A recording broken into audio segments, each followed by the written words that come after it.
different today. Yeah, I'm going to see if that's going to work better. I hope we have sound.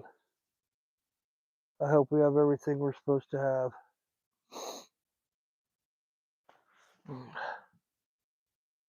So let's see how that works. Because if I have my little...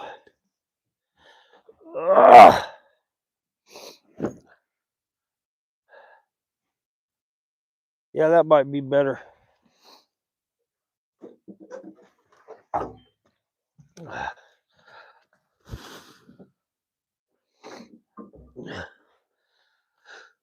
Where's my sister? Where's my sister? She should be coming.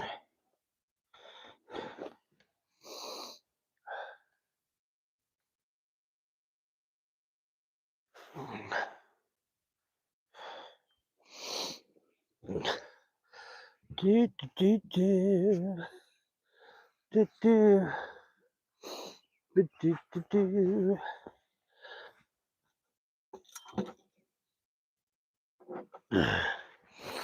Do, do, do, do, do, do.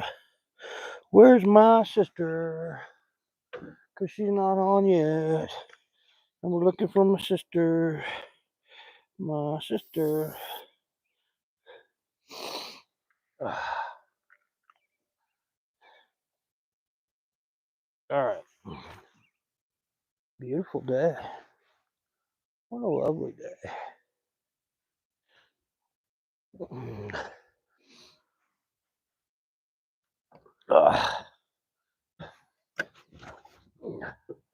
Damn.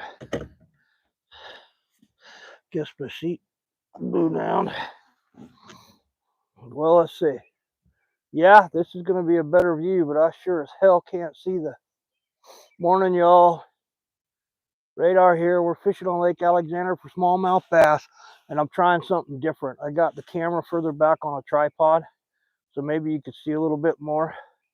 We're learning as we go. My sister's got her channel, Granny Southern Corner. Check it out. Like and subscribe to mine. We do a lot of fishing and hunting and all kinds of stuff in Idaho. So again, I can't see the chat real well from way up there. So all y'all who are on, if you post a chat, I'm sorry if I don't get right back to it. I'll check it occasionally. But it's kind of windy out on the main lake. It's calm back in here in the cut. So I figured I'd come back here and fish this rock pile because I haven't fished it for a couple days. You know, since a couple weeks ago. We caught some good fish on it. If somebody would do me a huge favor and just pop in the chat, whether you can hear me or not, I'd greatly appreciate it because I have no way of telling if I can hear or not, especially when I'm way up there. And I got my little microphone on. Morning, everybody. I'm Radar. I'm in Idaho. Good morning, Hazard. How are you doing this morning? We're going to catch some fish because there's a mess of them in here. Morning. I can't see that all that well because I have my contacts in. Jeriel Vargas. That's a cool name, Jeriel. I don't think I've ever heard that. Morning, you guys. I'm going to hop up here and catch a fish. We're fishing a rock pile that I haven't fished in a couple days. So like and subscribe. We do this a lot. Please subscribe. We're trying to get... I wasn't going to try and get monetized, but the more we talked about it, was probably like a good deal because I take kids and adults who've never been fishing before fishing. And sometimes the money comes out of my pocket, which is fine. So we thought, you know what, if you can monetize this and make a little extra pocket cash to help pay for some of this stuff when I take, you know, people hunting and fishing, it'd be awesome. So morning, everybody. Let's see. Again, it's hard for me to see because I'm old, but yep, fishing this morning. Xander, that's a cool name. Xander Motion. Hudson, morning. Appreciate you guys. Yeah, watch. We're going to go catch a fish here. It's kind of, the sun's just coming up. It's 43 degrees this morning here in Soda Springs. It's kind of chilly. So, anyway, I assume you guys can hear me because everybody's chatting. So, appreciate it. My sister will get on here in a minute. Maybe I'll try and make her a moderator because that way Tracy, if you're around, Granny's Southern Corner.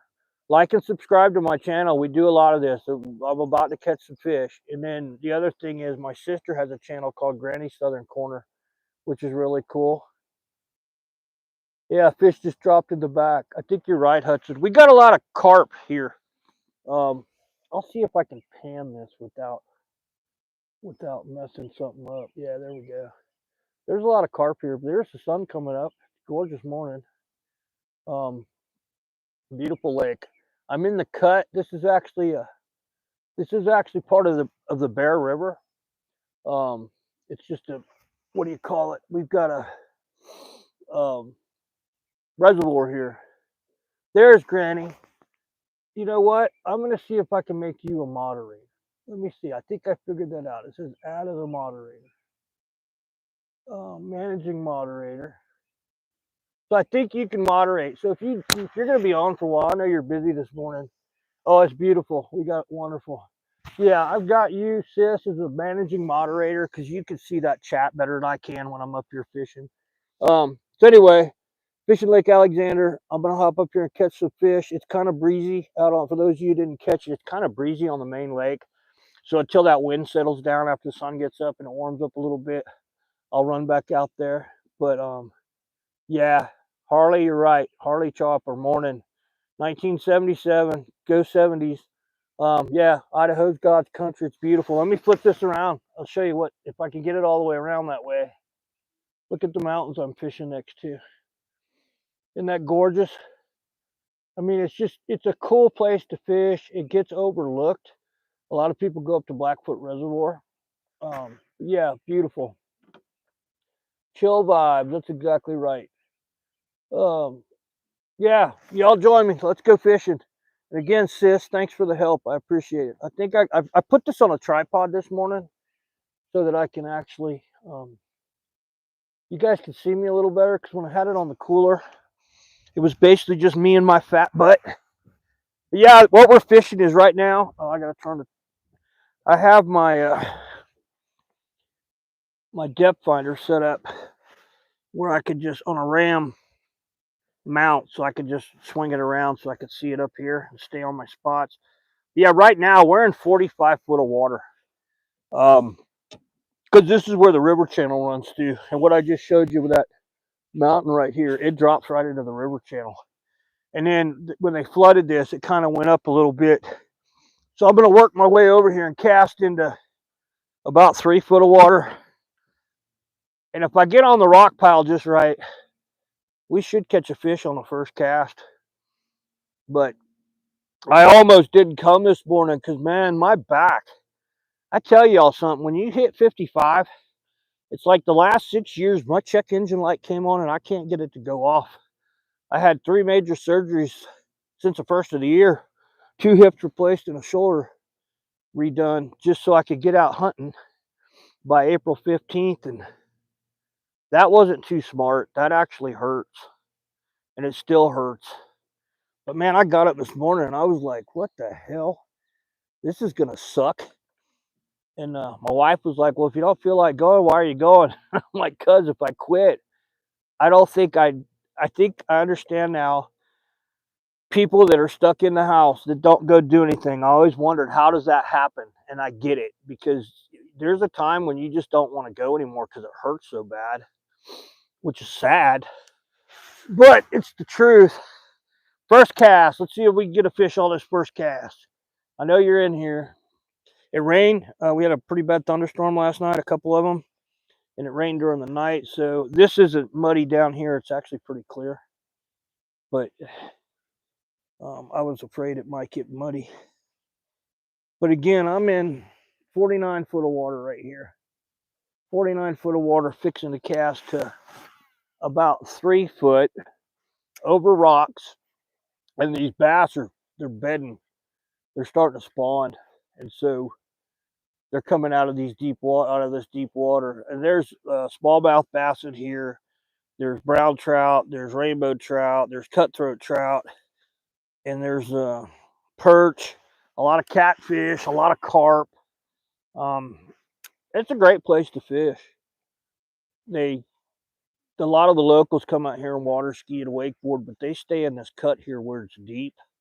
Because the main lake of Alexander, if you Google it and look at it, most of the main lake that's east of what we call Second Bridge, where there used to be a bridge across right here, there's a fish just followed it up. Why didn't you hit it? They stay in this because the wind is really keeps the wind out of here with the way the mountain is, because our prevailing winds are out of the southeast. There's a fish just went up over there, and it was a trout. That was not a carp. And it's hitting. We got a little bit of a hatch going on here. If my shoulders were better, I'd, actually be throwing a fly rod. Well, that was a carp. Now there's a trout went up right there too. There's just a little tiny mayfly hatch. It's not a big hatch. It's not like they're swarming. And the trout are rising on them in that shallow water. I'd be surprised if I caught one on this bait, just because when they're feeding on mayflies or whatever, they kind of hone in on that.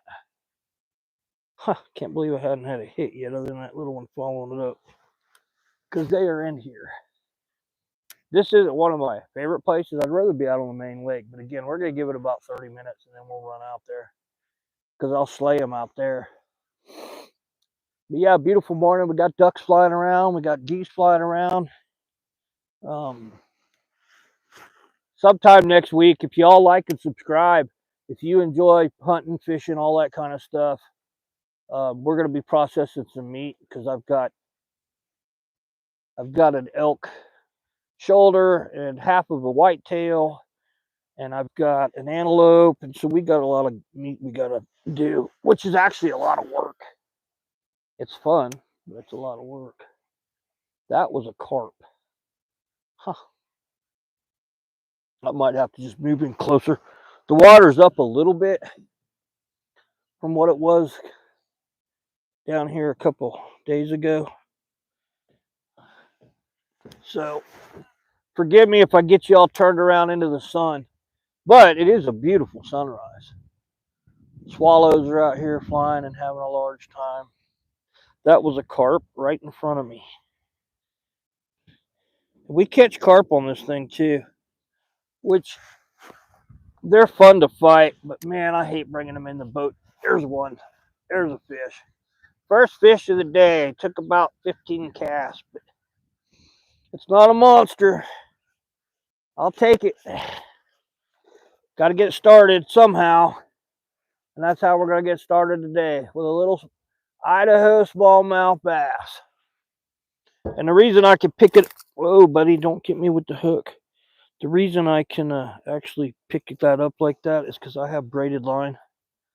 I'm using 30-pound test braid, and the reason I do that, smallmouth, pretty fish. I use braid in here because all the rocks, and if I get hung up and I can't go get it with the boat for some reason, I can actually pull the hook straight, because these lures are about $15 to $18 a piece, depending on where you find them. So they're a tournament bass lure. You can see that. It's a ghost minnow pattern, and they're awesome. And it looks like I might have got a piece of a carp. Nope, grass. But anyway, we do real well in here. Catch catfish on them all the time. I caught a catfish the other day, for those of you who were watching. There's one. That's a better fish. That's a better fish. We're not keeping any today. They have to be 14 inches or longer to keep them in here. You're allowed 6 bass. Smallmouth, a little bit better, but not much. Anyway, we don't keep them. We kept some the other day just because we got there's a lot of smallies in here. But I hate keeping them this time of the year because they're full of eggs and they're getting ready to spawn. And you catch a female, because most of the bigger, anything over 14 inches in here is usually a female. It's the same with largemouth bass. The bigger bass over about 5 pounds are females. So when you kill one, especially in the springtime, just to eat it, and the big bass don't taste as good. Now these guys here, these smallies in this clear water, are actually really tasty. It's white meat. It's delicious. But we need a couple 16-inchers.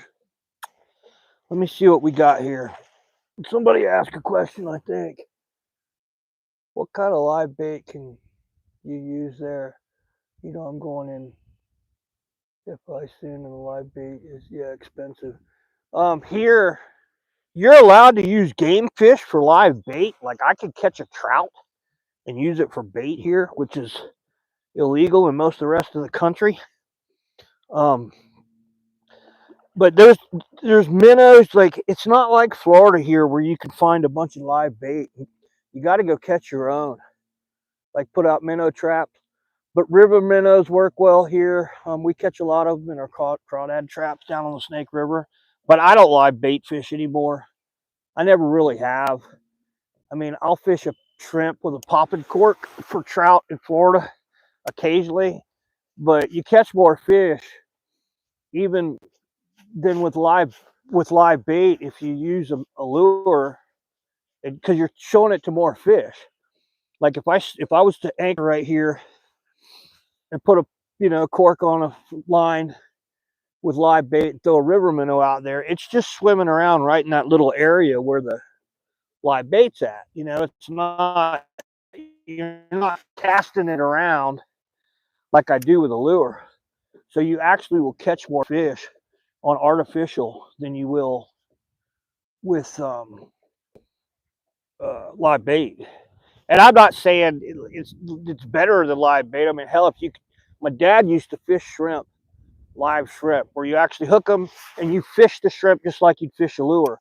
You got to go a little slower because you'll rip the shrimp off the hook.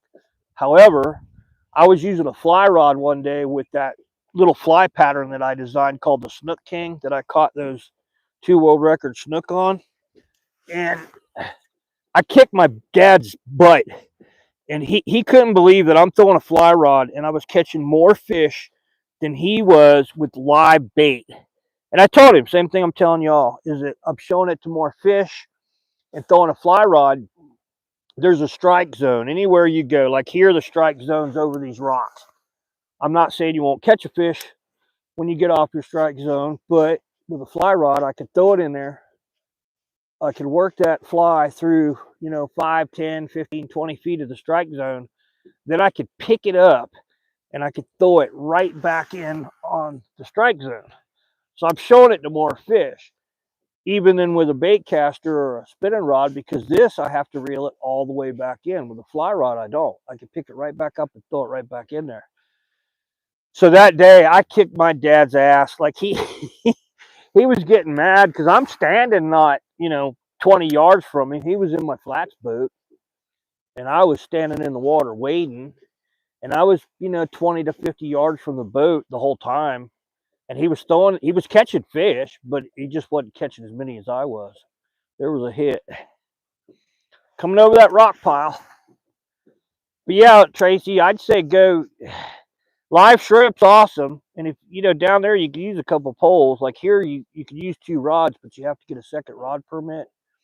But if you guys fish it off Long Point, if you get a popping cork and then you put a live shrimp underneath it and throw it out there and keep an eye on that rod, and then throw those Cody jigs or that other lure I was going to show you today and see if you can catch some fish. I wish I was going with you because Long Point's fun.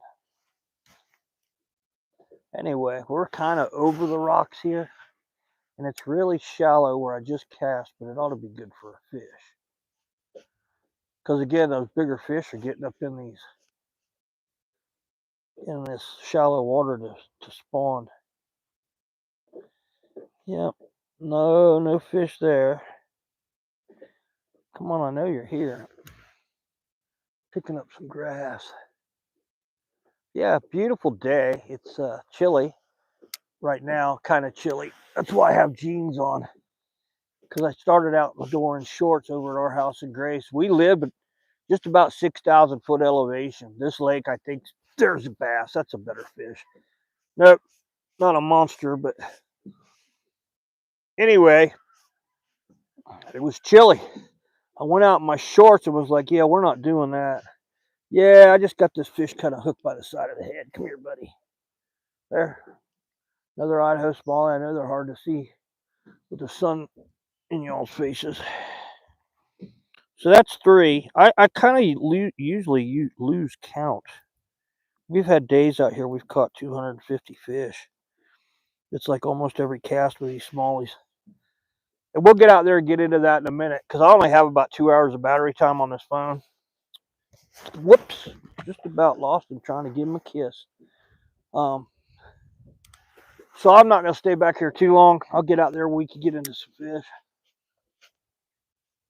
But usually I come on this rock pile. I'm sitting right on top of... There's one. Yep. I'm sitting right on top of the rocks. Another dink. Dink, dink. So that's 4. Maybe that's it. Y'all can help me keep count because I lose count. Plus, I'm old and slow. If I have to pout past 10, I got to take my shoes off. Another pretty little fish. Here, I can get a little closer. See, they're very healthy. And this one's not quite mature enough to start boasting yet. Yeah, Dwayne, it is a beautiful morning. Dwayne Allen. Hudson, morning. Holy mackerel. Hello, everyone. Fishing's doing good. We just haven't got into the big ones yet. Anyway, give me a kiss. See you later. Still waiting. Just going to wait for that wind to kind of die down. I can see up in the cut, but I am on the rocks, like just about to hit them.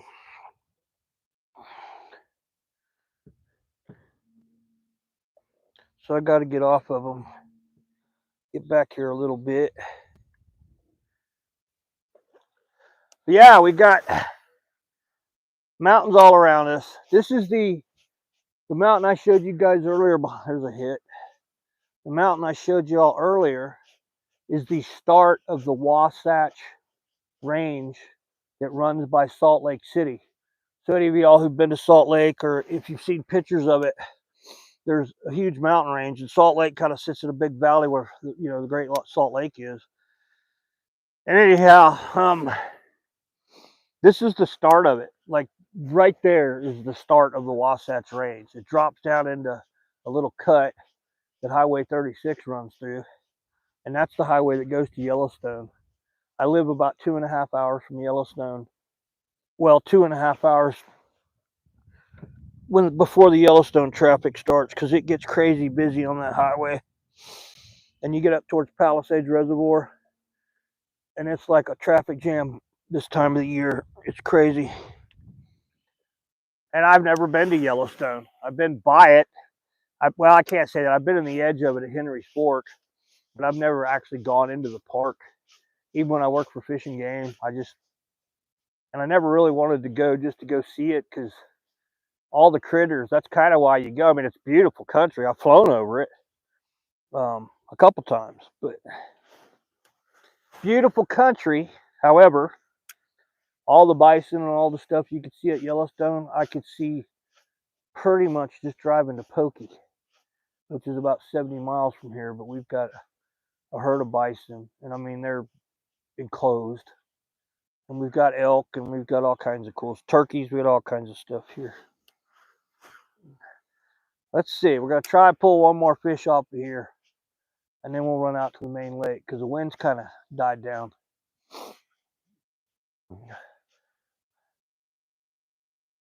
Beautiful morning.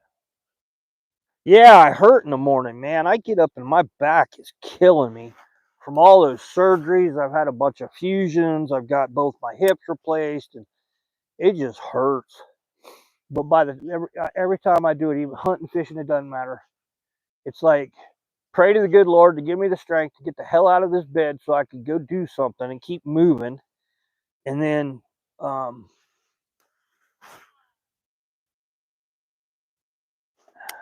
there we go. And then but once I'm up and out, yeah, I feel great. Still hurts a little bit. Just all the bending over that goes along with boating or hunting or camping or whatever. There's a trout hit right behind me. Like I said, for those of you just joining, there's a fish just followed this up too. There's a little bit of a hatch going on with a little bit of mayflies running in here, and or midges, I should say. And the trout are coming up, and like that one you just heard jump behind me. That was not a carp. That was a fish coming out to get a mayfly. And I doubt they're going to hit this because when they're eating the mayflies, they're eating the mayflies. But you never know. That's why they call it fishing, not catching.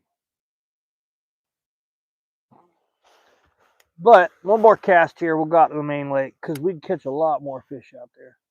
And the sprinklers are going, and I could see the wind's not blowing them sideways, so it won't be too bad out there.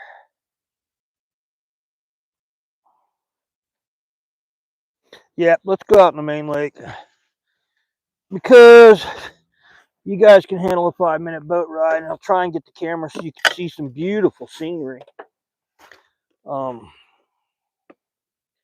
We'll just be better off out there. This motor's got a lift assist, which is really nice for an old man like me because it helps you pick it up instead of me having to lift the whole weight of the motor. Let's see. Yes, sis, I'm going to go for a ride, but first, that is that bait that I was telling you about that you should use on the Indian River at Long Point. It's a mirror lure. It's a floating bait. And I don't know if you can see it.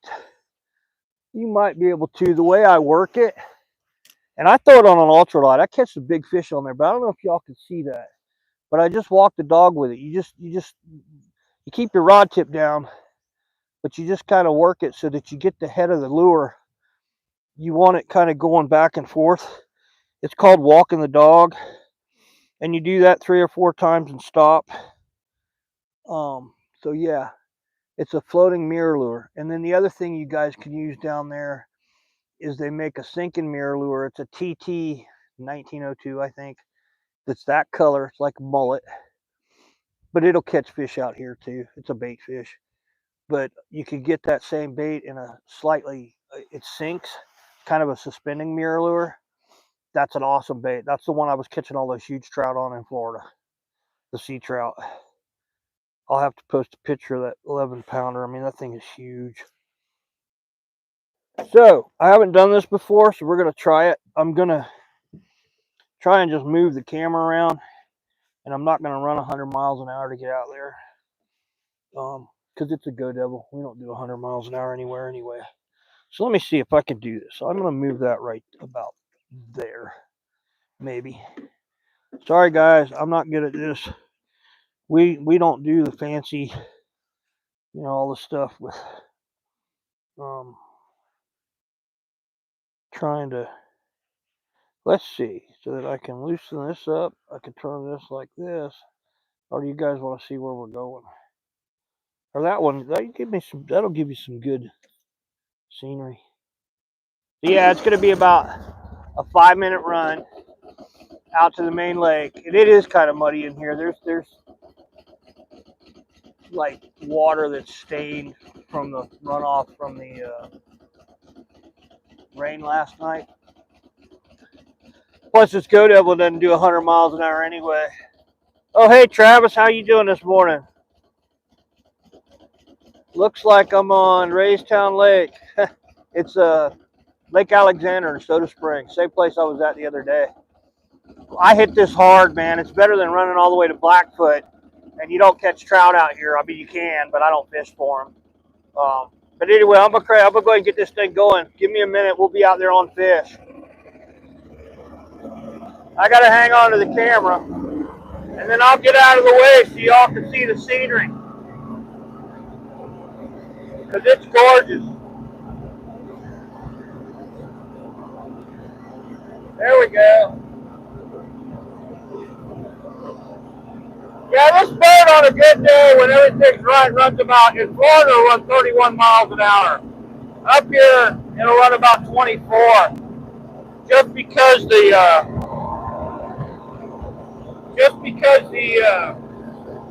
altitude. I hope you guys can see that. Yeah, beautiful. And of course, I start running out to the lake, and the wind picks up again.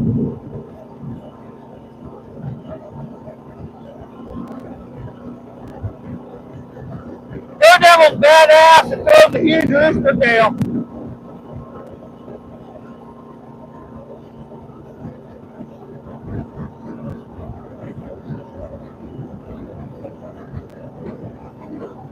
Yeah, the other thing is, I sure couldn't do this with a phone in my bathrobe. We'd be doing 70 miles an hour.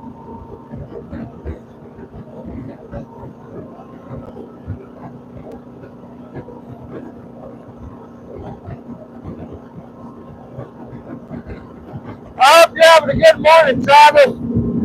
Thanks for coming back, man. Like and subscribe. I know you did. I appreciate it.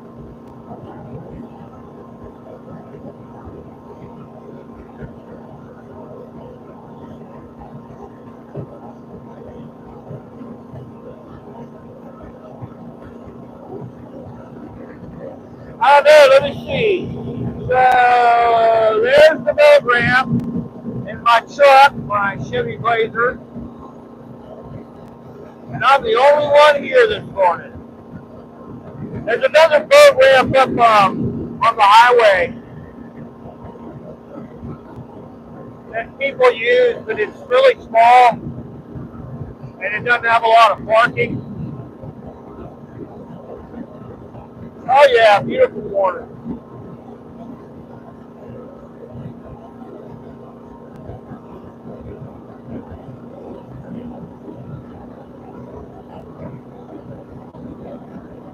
The other cool thing about this boat is it doesn't use any fuel.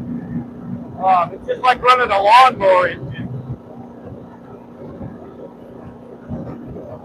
Yeah, let's see. Behind me here, see that? Gorgeous scenery.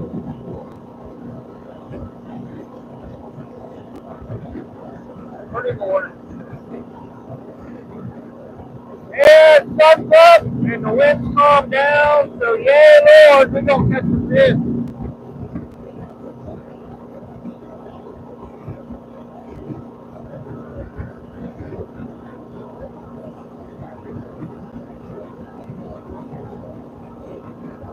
Lake Alexander.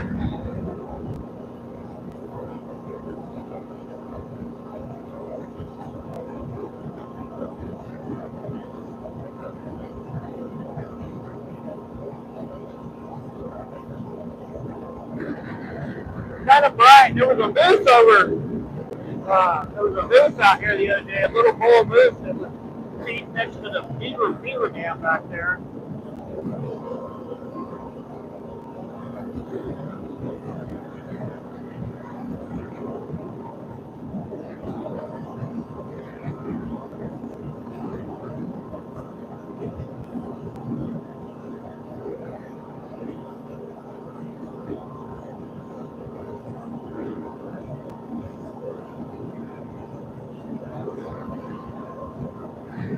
We're cutting it a little close. There's a lot of rocks over to our left. Trying to save some time here. This Daredevil runs really shallow. I can run on a plane in about 6 inches of water. More mud, more grass.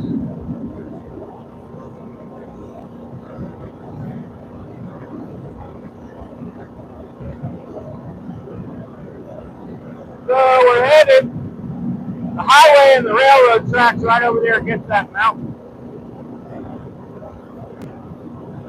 And when my wife comes by to go to work, we'll probably hear her honk because she's,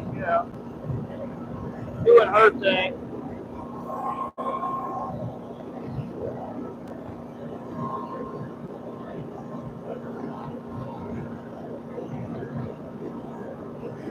Good, Travis. I'm glad you're doing good, man. All right.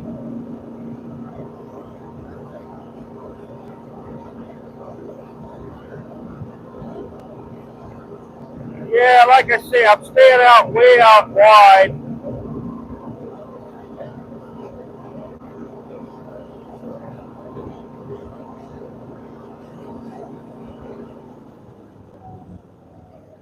come off the plane here so we don't hit a rock. Yeah, we're at 6 foot of water, headed kind of right towards the buoy where we usually start. There was a buoy out here that had been out here for years, and for some reason they took it out this year. It's on a big old rock pile. I don't know why they took it out, because if somebody hit that rock pile, it'd be a mess. So anyway, let me get this thing turned back around, because I mean, y'all tell me if this works better, because I actually have it where you can see more, I think. So maybe we could catch more fish instead of, yeah, there we go. Yeah, like I say, like and subscribe for those of you who haven't. We do this a lot. Travis has been with us for a couple days now. I hope he's getting out to do some fishing. It is pretty, isn't it? Shallow Lake. Sandra, good morning. I think it's Sandra. I'm sorry, I don't see so well. Sounds neutral. Shallow Lake fam, that's right. All right, we're gonna catch some fish now, because we're in the big lake. I'm gonna go and throw this live pointer again for a little while, and then I'll go to top water as soon as our wind kind of lays down just a touch more. Yeah, it's kind of muddy out here. The carp have been breeding and spawning, and the carp get out here on these shallow flats over these rocks and chase each other around, and some of those fish are 40, 50 pounds. So when they start swimming around, they make a mess. So over every rock pile right now this morning is muddy, and then there's clear spots in between where the deeper water's at, and that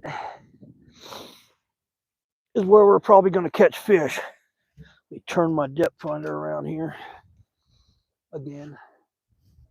I use a Humminbird Healy X5. I was going to get the 8, but the price change between the difference was about $350, and I was like, yeah, I think we'll use a smaller one, because I don't have live sonar and all that. I've just got it's a down feed, real magic, good stuff. Keep your braid nice and lubed. So yeah, the rocks are right over here. So we're gonna catch a fish, and I'm not throwing that little ultralight bait that I was throwing because I was catching too many perch. Come on, fishy. There's one. Oh, nope, lost it. Dang it.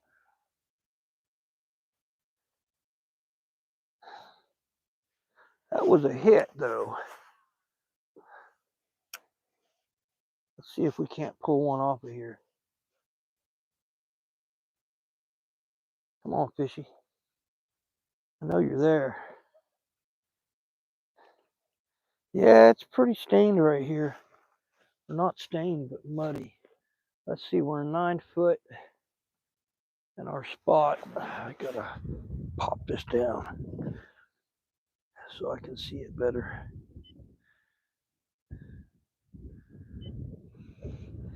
Yeah, we gotta go back to our left. There's a carp right there making a big mess. I wish I was still younger. When I was younger, my pants didn't fall off. I could bounce around up here pretty good. Yeah, the carp are all over around us here. I hope I don't catch one, because man, it's fun to watch them fight it, but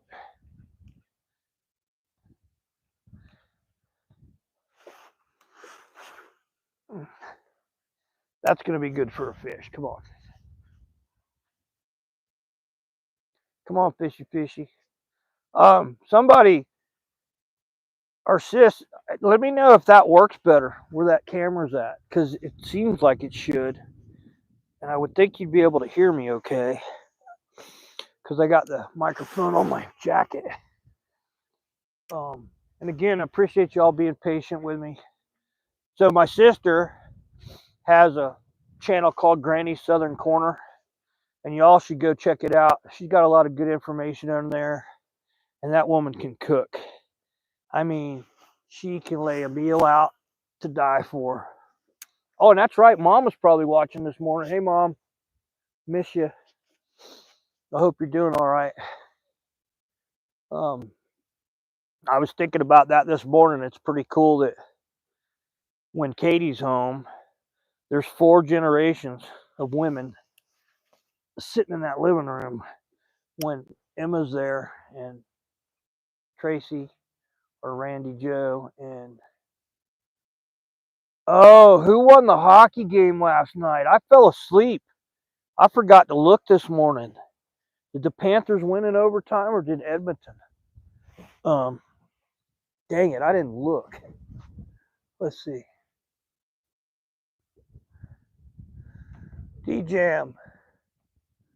Looks like he's in Paris. Again, I can't see this too well because the thing's right in there. Let me see who won the game, though. Let's see.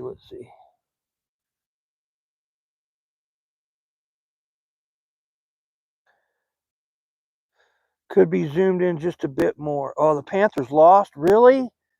Really? I don't know. I don't know how to zoom it in. I'd be afraid to touch it. I'll mess with that later. You're right, because the problem is the center console's kind of in the way. Yeah, we got to go to our left just a little bit. Get back on those fish from the other day. The center console's in the way, so I can't really move it any closer unless I put it kind of where I've had it.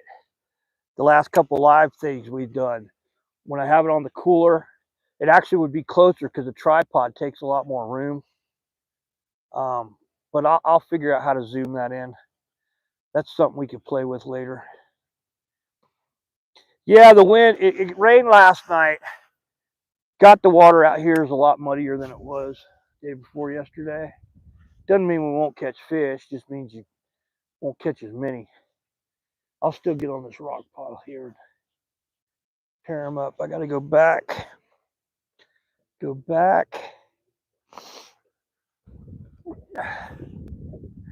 And the breeze is blowing. It ain't bad. It's just it's enough to move the boat around pretty good. Because this flat bottom boat, and I mean it's flat. It's a Go Devil. The only thing it's got chines on it for turning. But other than that, it's flat bottom. So when the wind's blowing, it's like a kite. You just kind of have to go with the flow. Yeah, this water is really muddy. That's why I think. Let's see. Get back on our fish.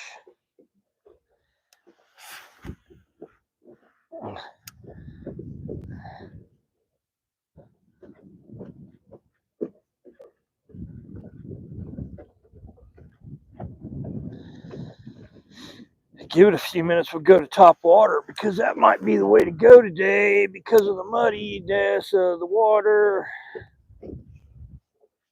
So let's see. Yeah, we should be. I mean, the visibility of the water looks, for a human, it looks like it's about 3 foot. And the people that have studied bass say that if we could see a foot under the water, the fish could see visually about double that. There's some fish that could see triple that.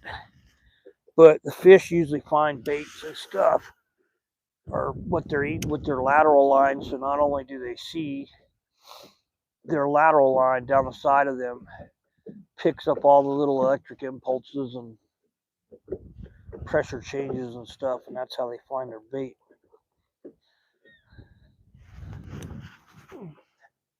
Yeah, I'm surprised I haven't caught a fish yet because I'm on the spot we were catching them the other day. And we caught a lot right here, man. It was like every cast for a little while. But the good thing is, usually when this happens, I don't get a hit for a while. When I do, it's a good one. That cast should be good for a fish.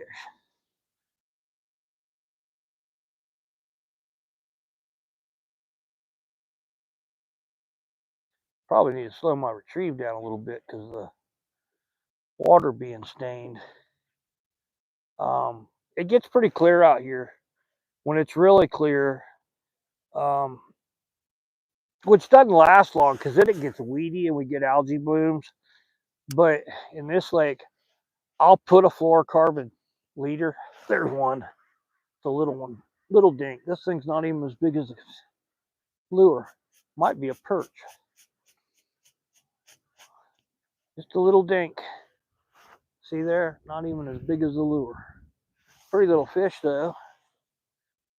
But yeah, I use a fluorocarbon leader when the water gets super clear, and do really well. A lot of people say, "Oh, you don't need to do that." Some people will say you have to do it, or it won't catch fish. Little fish, go grow up. But the biggest thing, man, about fishing is do what you're confident in. If you're throwing something you're not confident in, you're not going to fish it right. And that's why I use, in the Indian River where my sister's going, I use 3 lures basically.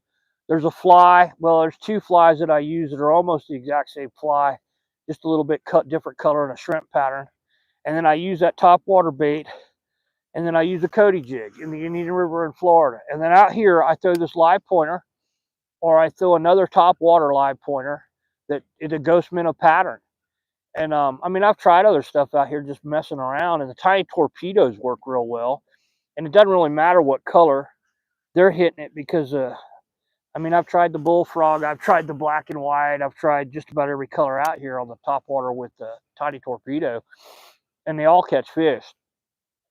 But people out here, a lot of them use swivels. They put a swivel on their line so they could change lures out real quick. And I'm like, I don't change lures. I will fish. I'll fish that lure, because if they're not hitting, like right now, they're not hitting this right now. Nothing's changed from day before yesterday, other than we got some rain, the pressure dropped. It was a little cooler yesterday. It's supposed to be 83 today, but that's what's changed, and they'll start hitting. But if I start changing lures, like I could take a crankbait I've got and probably start catching some perch, but I'm not targeting perch. I'm targeting bass. So if I was at a tournament like right now, I'd keep doing this until we got the fish. I mean, I'm going to keep looking for them, because they do school up out here. Yeah, we're kind of off our mark, but 4 foot of water right here. There should be a rock pile under. And the wind laid down. So here we go. But anyway, I'll just keep fishing with this, because I'll start catching fish. And as I move around, like we just caught that little dink. So I didn't want to just sit there and stay on those fish, because there are probably a bunch of little dinks in there. Oh, there's a rock. And we knew that was going to happen at some point. The other thing, and I've said this, whoa, yep, there's the rocks. Good thing we got a good trolling motor that's tough. Let's see if we get out of here. There we go.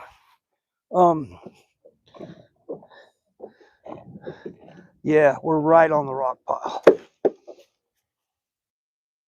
So we got to get off the rock pile. But see, it's muddy. It's hard to see them right now. Normally, I'm pretty good about finding these things and not hitting them. That's why we have a 4-Trex trolling motor.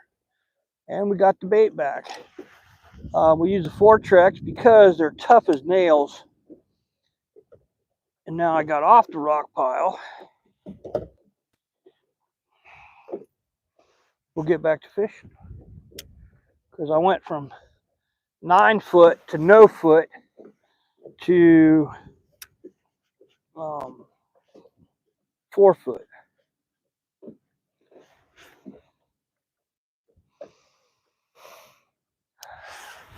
About knocked my ass in the water though. That'd have been fun for y'all to watch. I'd look like a beached whale.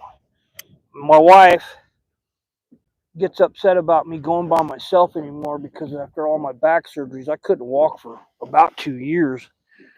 It's by the grace of God I'm getting around now. But she was like, "You're going to wear a life jacket," because I'm a swimmer. I can swim. I just can't swim very well anymore. But here, if I fell out of the boat, I'd be more worried about hitting my head on a rock when I hit the water, because it's not that deep. I can just stand up. But I don't wade fast enough that I could catch the boat with the wind blowing it. Yeah, we're in 5 foot of water. on the back side of the rock pile, and there ought to be a fish here. But so a lot of people say, well, why don't you move? Well, I'm going to fish around this entire thing and see if I can find them. And if they're not on this rock pile, then we're going to move and go to another one until we find the fish. Because there's going to be fish that we've probably already caught that are up bedding. And then there's going to be fish that are staging in a little bit deeper water right off the rock pile. That's what we're looking for.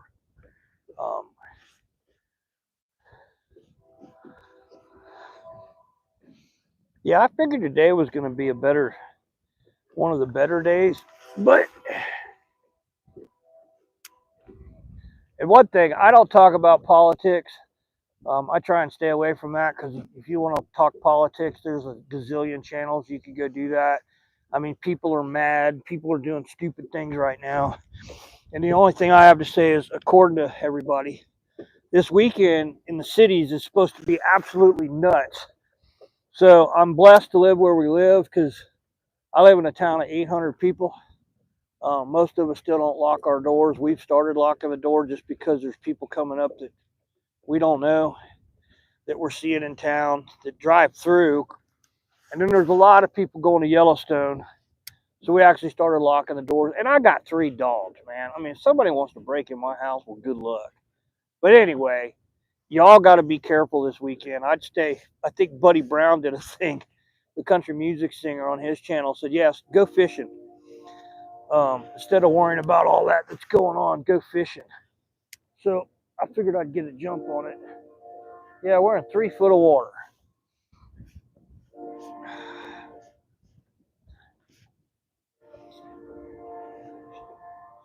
I bet my sister would have thought that was funny if I'd have just fallen in the water a second ago.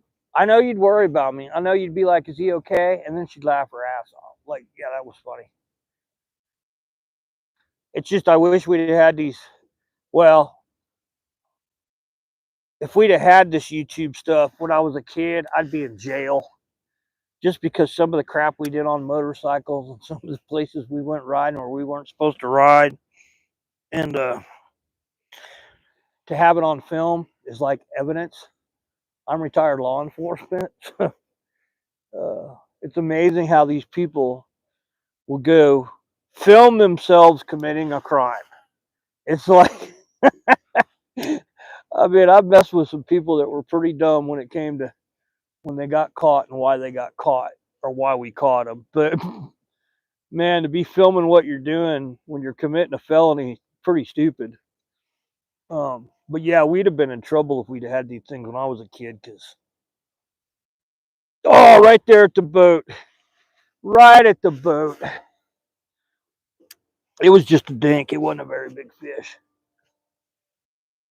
But yeah, this lake's weird. I've said this on the channel before. Is that I mean, you can come out here first thing in the morning like we did this morning and get over the rock piles and catch some fish. But it seems like, and it's been that way. I've fished this thing for over a decade now, and it seems like the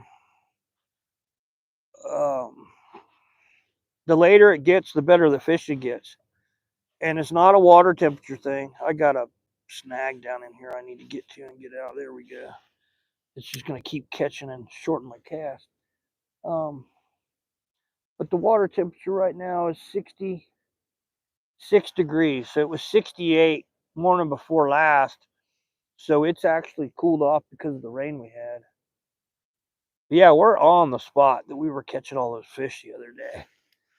So they should be here. But yeah, as it gets later, sun gets up. Part of the reason I catch more fish is as the sun gets up, I could see the rock piles better, so I could stay off of them. Like I'm trying, that's why I keep looking back. I'm looking at my GPS and trying to stay on these spots. And that ought to be good for a fish.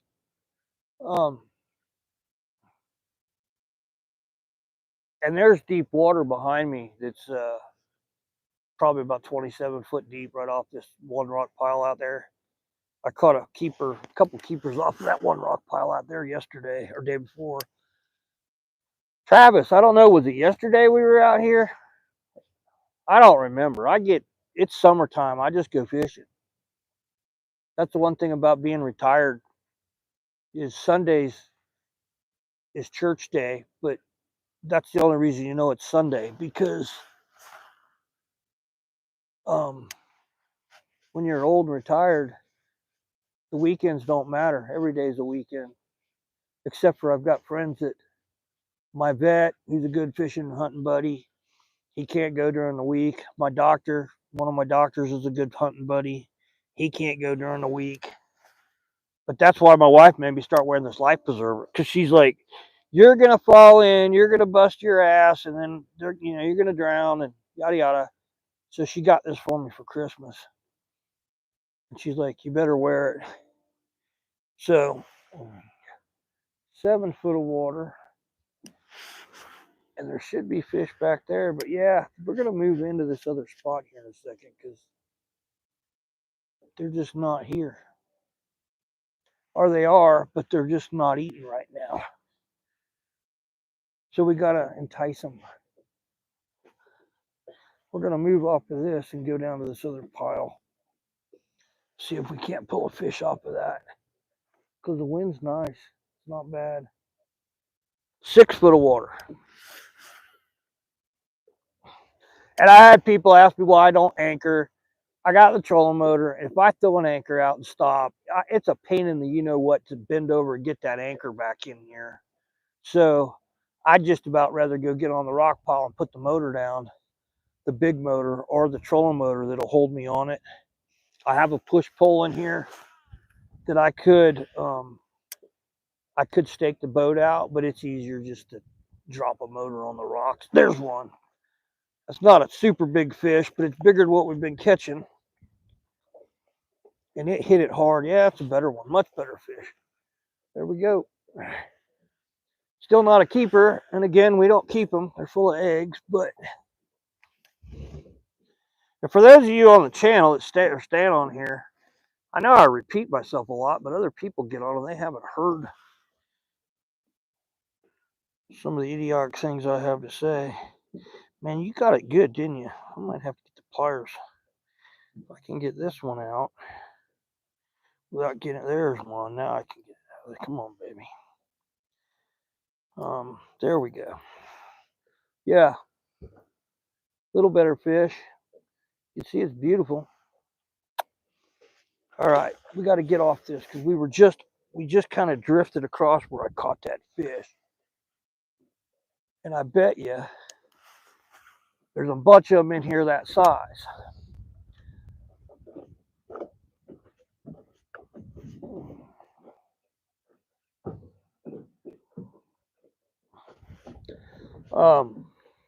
There's one right at the boat. That's a better fish. Yeah, that's a good one. Came up to smack. This is a dark fish too. So this bass, yeah, that's a keeper. So this bass, you can see how dark it is. Let me get a hold of it. Come here, baby. This bass is a legal fish to keep. It's probably about 14.5 inches. It's really dark because it's been on the, yeah, much better fish. But see, it's been, I'll try and block the sun. It's real dark. It's been on the, whoa, crap. Man, my hands just do not work very well anymore. You got that to look forward to when you get old too. And the fish is trying to take out the, anyway, much darker fish. Beautiful. So, let's see. Yep, 15 inches. Goodbye. Go make babies. Yeah, smacked it right at the boat. Let's see. How's the health of the fish out here? As you know, the runoff chemicals in our waterways in Florida can contaminate our fish. These actually aren't as healthy as you would think. I appreciate the question too. So apparently there's a lot of selenium.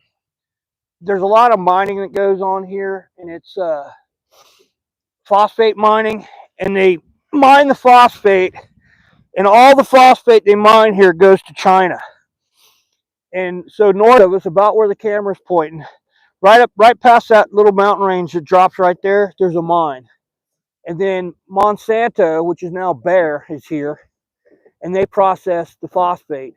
And it makes a big mess. I mean, but if it wasn't for the mining, soda wouldn't be here. I mean, this town would die because there's quite a few mines. I think there's 6 mines here.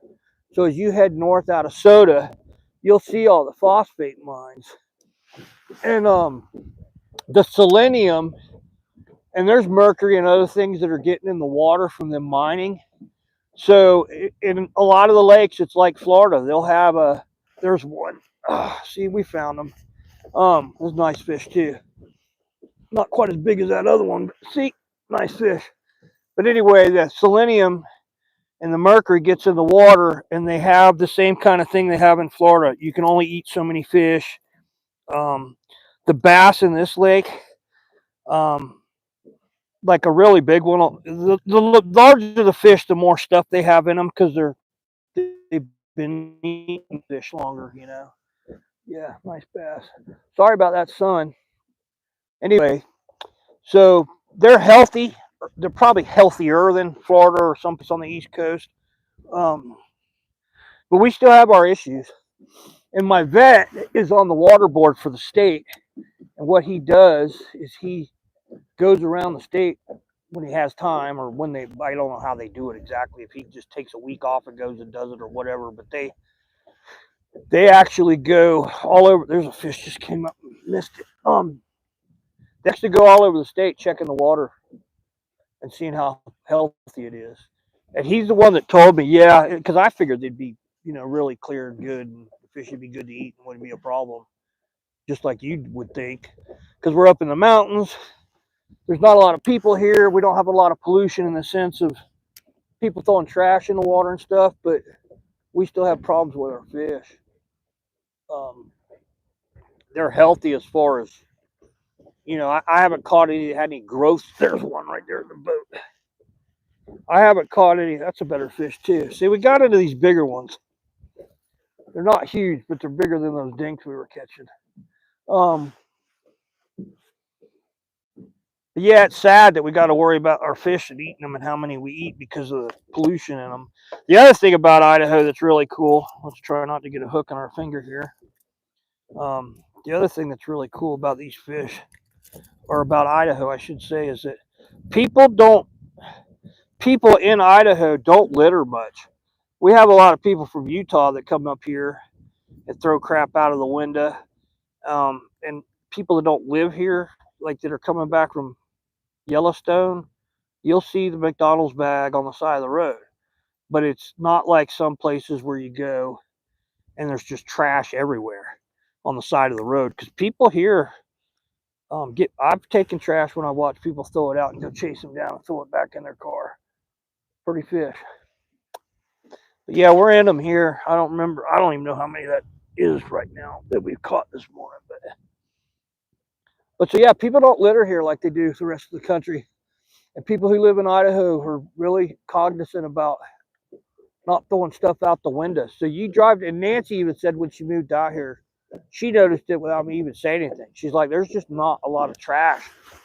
And that helps that we don't have that plastic and stuff getting in the waterways here. Get back on our spot over there. And I'm doing the same thing I was doing over behind me where I wasn't catching them. I'm just on a different rock pile. Yeah, we blew off of that pretty far.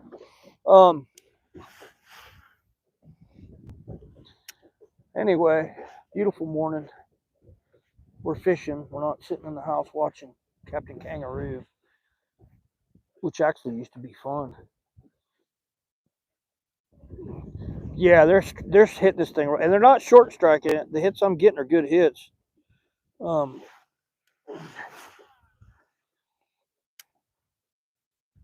That should be good for a fish.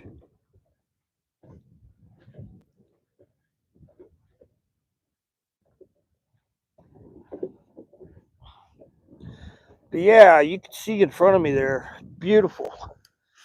Everybody's got their farm. All the farmers, a lot of potato farms here, of course, because we're in Idaho. There's a lot of canola that's grown here. There's some corn, canola, corn, potatoes. I haven't sprayed here in Idaho in years. I was a crop duster. So I know they grow some vegetables, but not here in the valley. There's a lot of wheat, barley, a lot of grain that's grown here for Budweiser. So hops. And my son Eric works for Stoddard Farms. That's kind of weird. The camera moved, but I didn't. Yeah, we're in 13 foot of water here. We got to go back that way. I was kind of hoping the wind would just blow me back across that, because then I'm not spooking fish with this trolling motor.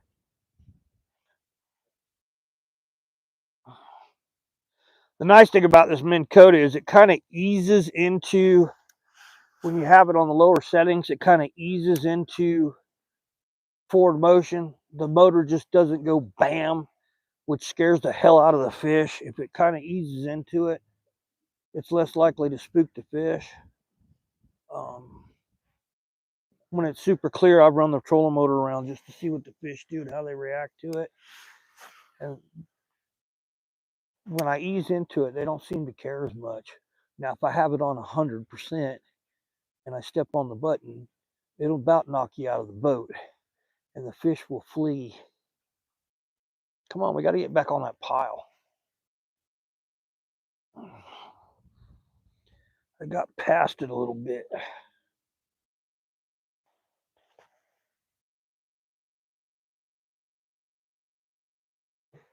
So, right about there. Anyway, gorgeous morning. Not a lot of traffic on the highway going to Yellowstone yet, but that'll pick up later. And I saw a bunch of people, like, when we were coming back from Pokey, that were in their cars with a bunch of stuff in it. And it was like a single gal in the car with, I don't know, it just looked like they were headed someplace to a protest or something. From Utah. There's one. That's a good fish. Much better fished.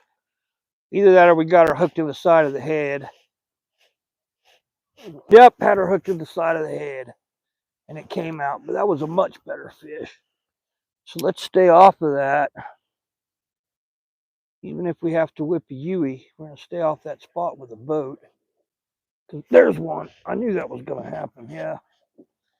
That's why I want to stay off that spot. Because if I drift over it, I'm going to blow those fish out of there, because it's up, came off. Came off. Better check and make sure I didn't break a hook or something. Nope.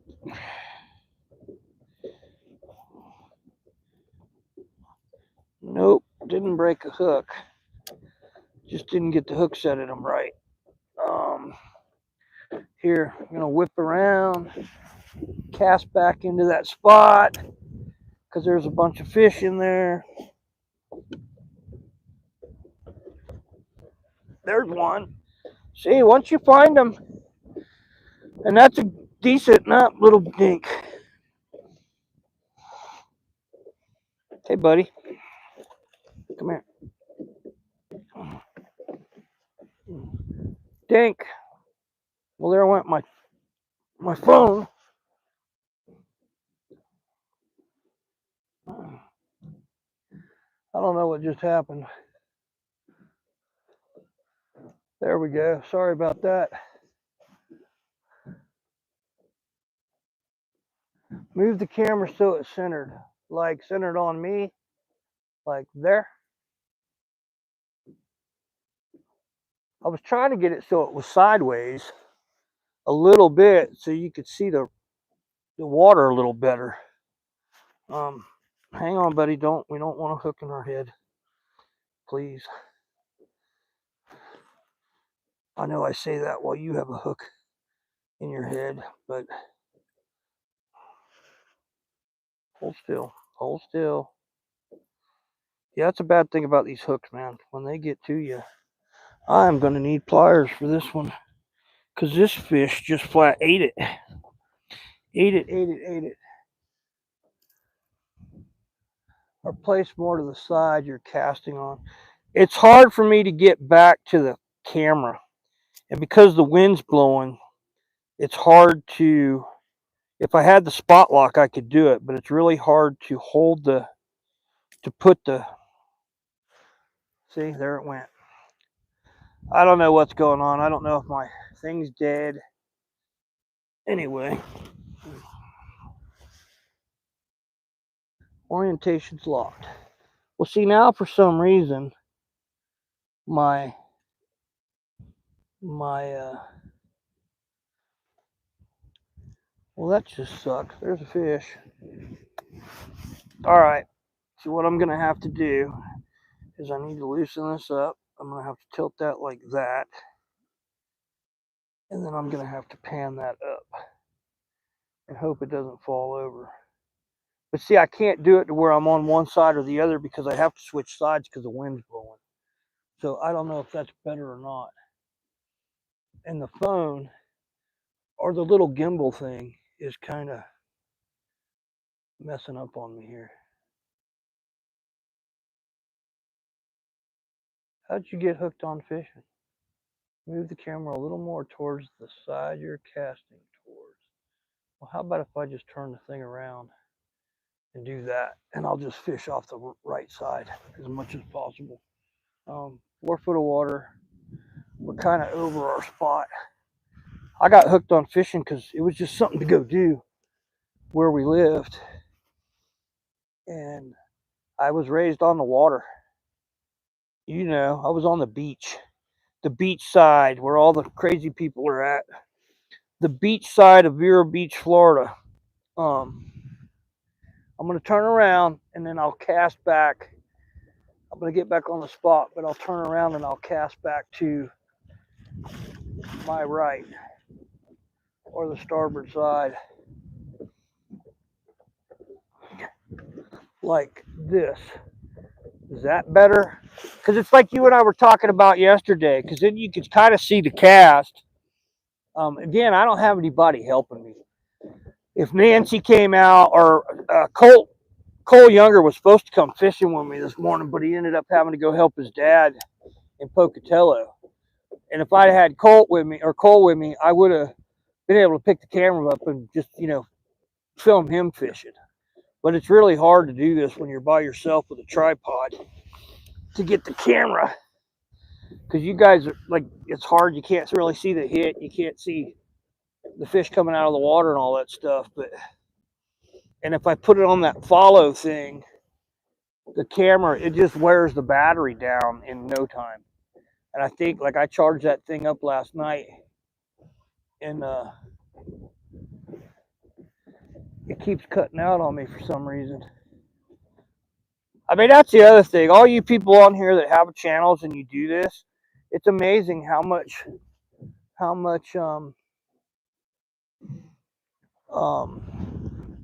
it's amazing how many little things just are a pain in the butt when you're trying to film something yourself. Granny's Corner, it's a really awesome channel. Y'all go check it out. She's got a lot of good information on there. It's called Granny's Southern Corner. But she asked me, what are the virtues of taking young people fishing? The cool thing about taking kids fishing or hunting is I have no problem with people playing video games. I mean, they're fun. I play them. I've got a couple on my phone, like, Clash of Clans, and I forgot what the other one is, Boom Beach, that I play. But you get the kids out and you get them out here catching fish.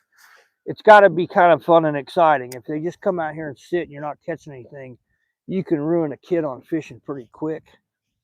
But you get the kids out here fishing, then they're not sitting in the house playing video games. Because I've seen people or talk to kids that actually will play a fishing video game, but they don't want to go fishing.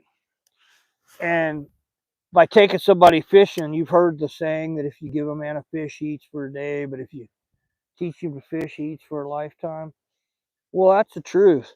So you get the kids out here and they learn how to catch fish and clean fish and eat fish, and it's just, keeps them out of the house. Because I mean, when we were kids, we weren't in the house. Our parents would kick us out of the house. They literally would kick us out of the house and lock the door. Like, y'all get the hell out of here and go play. And I mean, anybody my age, 61, anybody probably 45 or older has heard, you know, y'all kids go out and play and I don't want to see you till lunchtime.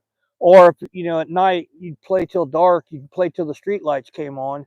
And we didn't have street lights on Sable Palm Drive. There's one. I figured we should. Came off.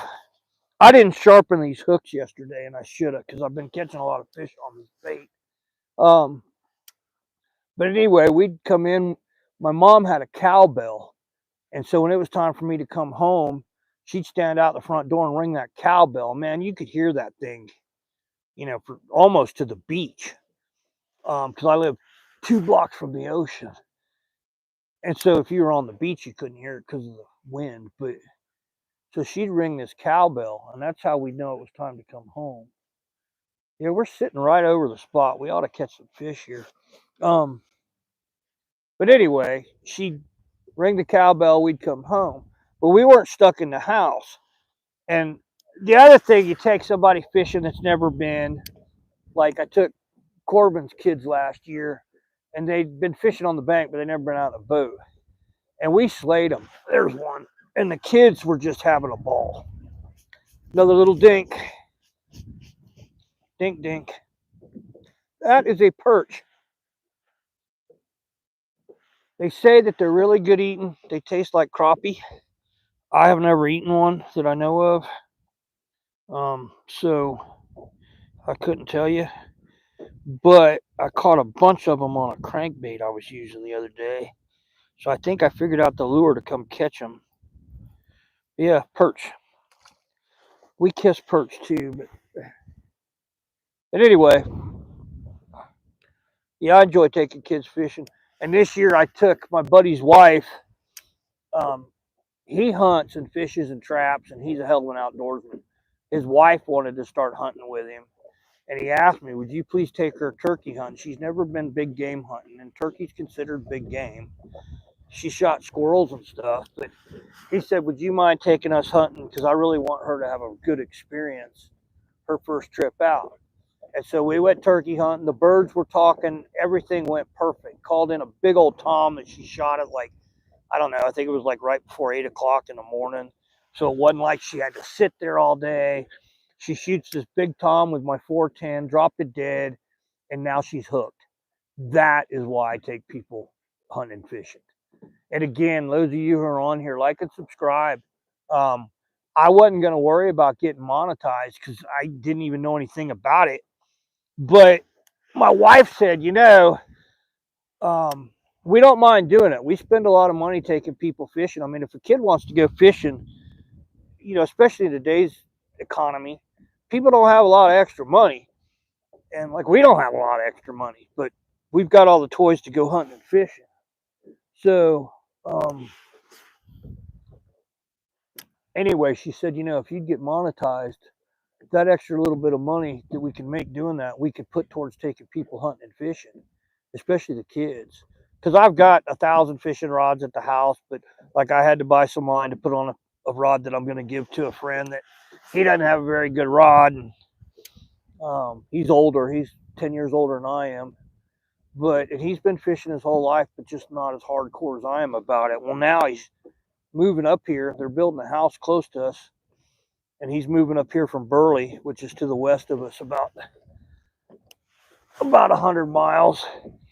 And he's going to start fishing with me. Well, the fishing pole he had a busted tip and the reel was messed up. So I'm going to give him one of my rods, one of my spinning rods, because I don't use a spinning rod very often. And I'd rather give it to somebody who's going to use it. But they cost money. So, I give that rod away, and then somebody else needs one, then I'll run out of rods. So we figured if we got monetized, we could use that money to help pay for some of this stuff, to take these kids and even adults hunting and fishing. So like and subscribe and help us out. It doesn't take anything to push that button. And I've seen videos that people have, 250,000 views and likes and all this stuff, and it's like some chick you know, dancing to some crazy song for, 30 seconds. And I'd really like to try and help you learn something about fishing. And my sister's channel, I'm telling you, she's got some great information. She's a smart gal. And again, we're older. Like we've been doing a lot of different things our whole lives. And when somebody our age tells somebody that's younger, and by younger, you could be 40. But when people, we're just trying to help out because we've been there. We've been broke. We've had money. We've had kids. We've been there for kids being born. We've had people die. We've been there. So when we tell you something, it's usually to try and help you out. All right, sis, if I can get this stopped. See, I hope this works better with the camera if I fish off the right side. That should be good for a fish. Because we are right where we need to be. Casting back on that rock pile. But yeah, I like taking people fishing and hunting. I can't guide anymore because I'm just too sore. And when I'm guiding, I've got people that are paying me money to take them fishing or hunting, and I gotta be there. I mean, they've got their plans and they're ready to go. And some mornings I try and get out of bed and I just can't get out of bed. So I can't guide anymore. Like I can't make a living at it because I'm too beat up, and I can't. They couldn't count on me, and that's why I can't. There's not a lot of bass tournaments out here in Idaho, but even back home, I was fishing a tournament every weekend, and then which was usually a 2 or 3 day tournament on the weekend, and then I'd fish a Wednesday night tournament in Inverness. So I was literally fishing all the time, and I can't do that anymore. There is no way that I could fish near as hard as I did even 7 years ago, 5 years ago, because I've had a lot of stuff happen since 2020 to my body, just from doing stupid things, showing off for girls, riding bulls and wrecking motorcycles. And see, you get on the fish like I just did, you catch it, and with the wind is blowing just enough that it's really hard to stay on that spot. And then I got to kind of work my way back to it and try not to blow the fish off of it. So what we're going to do is go to this rock pile that's in front of us that we haven't fished yet this morning, because I'm in 8 foot of water and I need to throw back to those rocks. And it's clear out here in the 8 foot stuff. There's probably about 6, 7 foot of visibility. But you get over those rocks and it's just murky as crap from all those carp. I don't know if you can see the water in front of me, but you'll see some big splashes of fish jumping in that, and those are carp that are breeding. And there's some grass coming up. This lake gets weedy very quickly as soon as it starts warming up like this.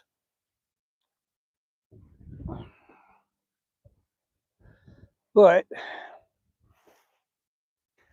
the phone seems to be holding up now. The camera, the gimbal's not doing stupid things. I don't know, sis. I would think that's a pretty good view for everybody. But yeah, I saw this guy that's on here, and I'm not knocking him. I mean, but he's in New Jersey, I think, and he's got a live fishing channel. He's fishing pretty much every day. And there'll be 300 people watching him. It's crazy. Hello to all the 11 people that are on. Appreciate you. Like and subscribe, please. We are fishing Lake Alexander right now. I'm about to catch a carp because there's a mess of them I just threw into, and I hope we don't get one. But anyway, we're bass fishing on Lake Alexander for smallmouth bass, and it's a little slower than I hoped it would be, but it'll pick up. About the time the battery on my phone goes dead, I'll start slaying them. There's one. Nope, missed it. And that might be a carp. A lot of times you throw past the carp and you don't know they're there, and the line will catch them. And so it feels like a hit. because it's, you know, a bump. But yeah, there's a big school of carp right there. There's a big school of carp in front of us. And I mean, I've seen we've got, when it's clear, I've watched the carp and seeing bass next to them, just kind of to watch them, see what the bass do. And when the carp, you know, jump out of the water, or you know, take off while they're spawning, the bass notice it and they'll kind of move, but otherwise it doesn't really bother them. So I'm in 10 foot of water, throwing to about 4, but we're off our spot. So we're going to go back to our left, or back to the north, and get back on that other rock pile where we just caught those fish. But anyway, yeah, like and subscribe, please. It only takes 2 clicks. I think, what is it, 2 clicks on the screen gives you a like, and then subscription, it's free. I'd appreciate it. And the other thing is, people who subscribe to my channel, I'll subscribe to yours. Just because I think there's a moose. There is a moose over there on the edge of the lake. It's probably that same little bull I saw the other day. Yeah, he's standing on the edge of the water down there eating, having a large time. All right, let's catch a fish here. We need that 16-incher. Yeah, Cole Younger was supposed to come with me this morning. Had to go to work with his dad in Pocatello. I was kind of looking forward to it. Cole is the NFR world champion at his age group. He went to the National Finals Rodeo in Vegas, and he's the world champion saddle bronc rider. And he's also the state champion, in his class. He's a state champion wrestler this year. Great kid. They just got back from a bear hunt in Canada, and everybody that went killed a bear, and they just got back. Come on, fish. 10 foot of water. We're kind of between our spot, but should be a fish over here.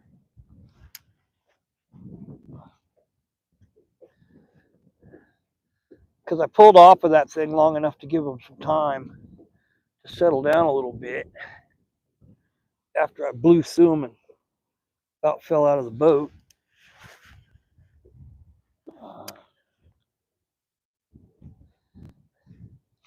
But anyway, yeah, if you subscribe, we usually catch more fish than we're doing this morning. And we'll be down on the Snake River here in a couple weeks. I don't know exactly when, but we got to go down and put in our hunting camp and get it all set up, because our bow season down there starts August 30th. And I've got a friend coming out from Fargo, North Dakota, my breeder who we get our dogs from. We've gotten to be very good friends, and he's come to Idaho hunting elk 2 years, and then he got him elk 1 year and then stuck one the next. And anyway, he's coming out to deer hunt with me this year, which I'm looking forward to. It'll be a good time. But subscribe, because you'll see all that stuff. And again, trying to get to that 1,000 subscribers and all that kind of stuff, just to see how this money thing works. But it's not the end all to this. I actually did this channel so that my kids and grandkids could, well, like sis, she's on there this morning. She gets to go fishing with me from the comfort of her couch. But I'm sure she's dinking around the house, cleaning and all that kind of stuff. She's a great gal. And my brother-in-law, he's a Yankee. He's from Ohio. They have a farm up there that they go to quite a bit, that they've leased out all the property and people are farming on it for them. But we tease him about being a Yankee, because a Yankee to us, it's the people from New York and Pennsylvania and the ones that come to Florida and have an attitude. Though he doesn't have an attitude. He's a sweetheart, and they've been together for over 20 years. So good guy. And he works his ass off. That's one thing about Dwayne Allen, man. He's a worker. And he could fix just about anything. And I'm sure he thinks I talk too much because he doesn't say a whole lot. But yeah, he's a good dude. Yeah, it's just amazing how slow it is this morning compared to what we've had.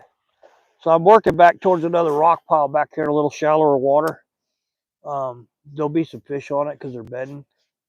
See if we can't pull a fish off the rocks back here. But the wind's still blowing a little bit. As you can see, it's a little bit choppy here in front of me. But yeah, this weekend, we're going to be processing meat and just kind of staying around the house because there's just too much craziness going on. And I guess they've got protests planned in Twin Falls. Nope, missed him. They've got, there he is, came back and got it. Again, it's a little dink, little teeny dink, little dink. He's not even as big as a lure. With all the craziness going on, we're staying home because they've got protests planned in Boise and Twin Falls, and get a kiss, pretty little fish.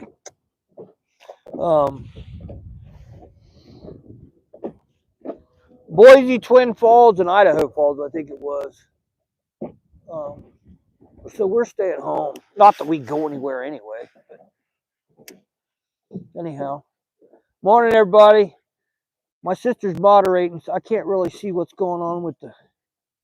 I'm too far away with my old eyes to see the chat thing.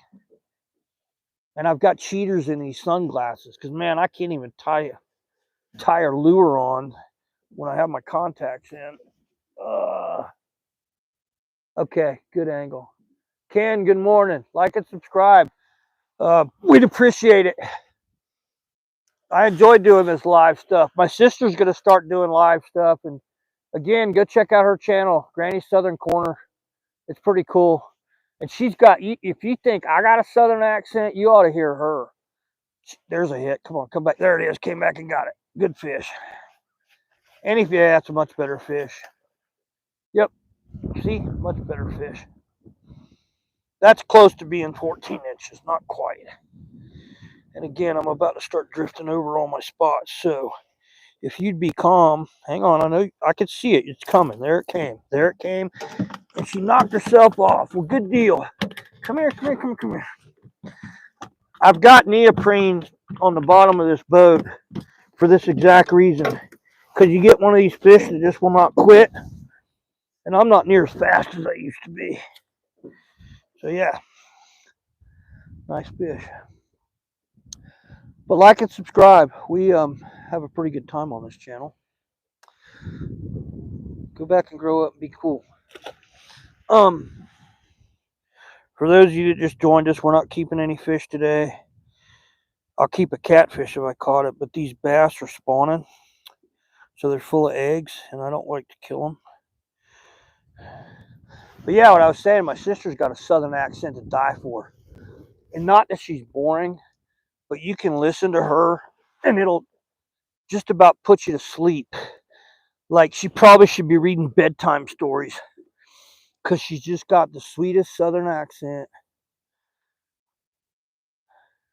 So, of course, she makes really good iced tea.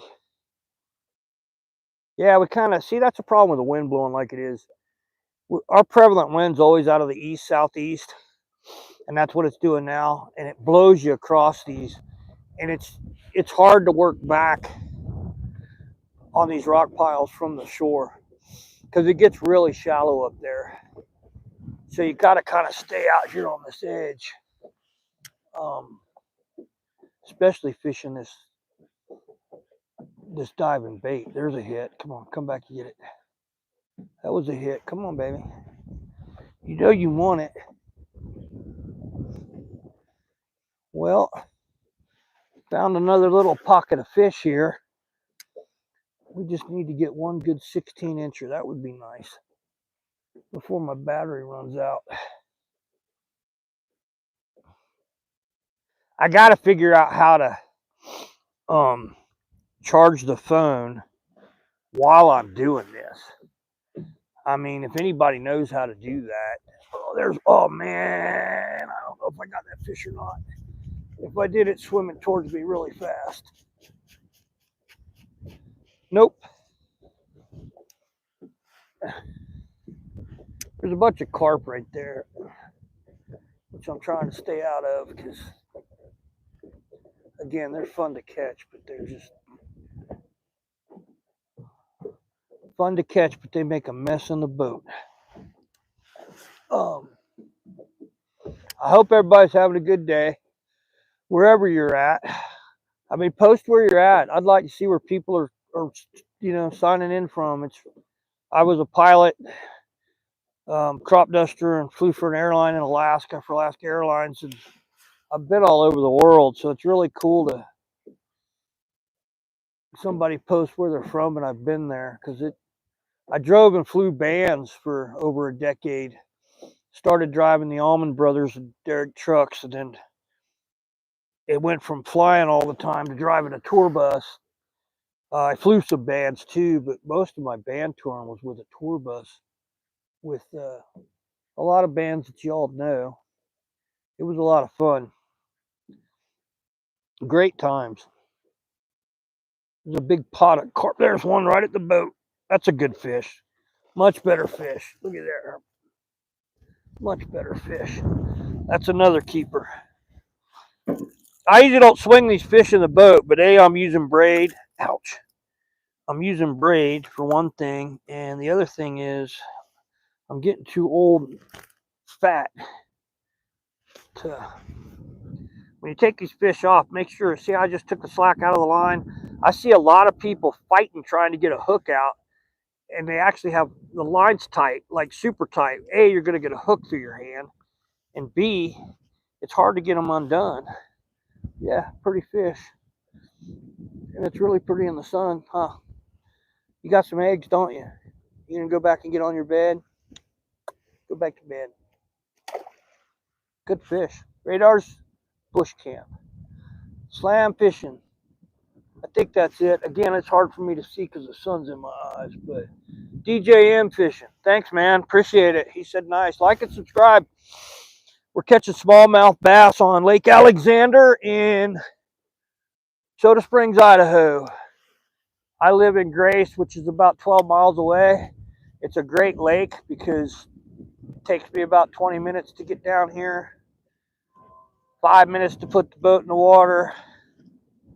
That's the one thing I do miss about Florida, because when I lived down there, for a while, I lived right on the river. Man, I could get in my boat, be fishing in the Indian River in 2 minutes, or I could get in my offshore boat and go through Fort Pierce Inlet and be out in the ocean at 80 foot of water in about a half hour, depending on the boat traffic and the manatee zones. Anyway, I'm going to crank this trolling motor up a little higher. We're in 9 foot of water, and we're on the backside of a rock pile down here that usually has a lot of fish bedding on it. It's like a big flat rock base that these smallmouth don't do beds like a largemouth. In Florida and in the southeast and all over the country, you'll find largemouth beds are just big giant dishes of like sand. And I mean, anybody who's been in the water has seen them before. These smallmouth, they get in the rocks and they bed on the rocks here in this lake and the lakes I fished in Idaho, like CJ Strike and some of the other bigger reservoirs. And you can't see the bed like you can with a largemouth. You can see the fish sitting on it if you spot the fish in time, but you're not going to see like you would a largemouth where they're sitting on this big dish. So it's a little bit harder to find the beds. So what I got to do is come out here and find the rocks. And if you find the rocks, you find the fish. And it's the same in the rivers. If you find the rocks and there's not a super strong current, but a current, I'll turn the boat around here in a second. I just got a mayfly in my ear. There's one. Nope, I think I missed it. Yep, missed it. Anyway, so you find the rocks, you find the current, you'll find smallmouth. And they eat crawdads like crazy. Every fish I catch are clean, they've got crawdads in them. Even the trout, the catfish, they just slay the crawdads in here. There was a hit. Come on, come back and get it.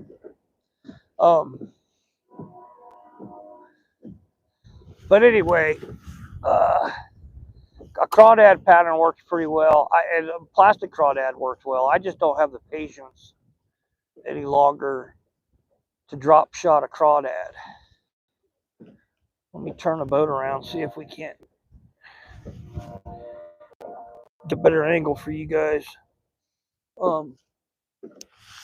But so yeah, you throw a crawdad in here, man, you'll tear it up. And then the fish that the bait fish they're eating are perch and river minnows.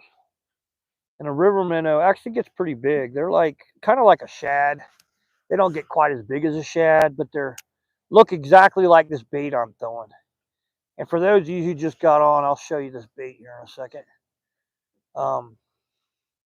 I'm using a bait caster rod with 30-pound test braid. And there's the bait. It's like a, if I can get the boats rocking. See, it's like a river minnow. It's called a ghost minnow pattern. And they're made by Live Pointer. They're made in Japan. They're actually really good lures, but they're expensive. That little guy right there is $18. That's why I use braid out here. Because if I do get it hung up on something, I can't get it off with the boat by getting over it or whatever, there's a hit. I can usually pull the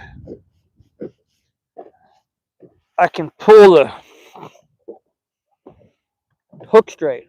I'm going to put this motor on high. We're going to zoom out here so that I can turn this thing around. So y'all get a better view of what I'm doing. But yeah, like and subscribe. Hang out with us. And go to my sister's channel, Granny Southern Corner, and like and subscribe to that and share it. Because, I mean, I know most people that watch me on a regular basis are over 45 years old and they're men and, you know, fishing, hunting type people. Her channel, man, she's got something for everybody. It's amazing. All the knowledge that woman has. And common sense knowledge. You know, how to live and how to live well. Because they do really well down there. Even though they're in Florida with 100,000 Yankees. Well, it's more like, I don't know what, 10 million Yankees now. So yeah, we're jetting out past all this stuff that we fished on before. And we're going to try not to hit a rock pile. It's hard to see them. This water's really muddy from all those carp.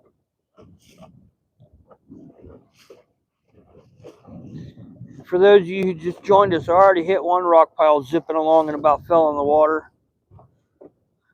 You notice I'm sitting down now because I don't want to get wet. Not that wet. Okay, so now we are pretty much past everything. And I can turn the boat around. Turn the motor down so I don't knock myself in the water.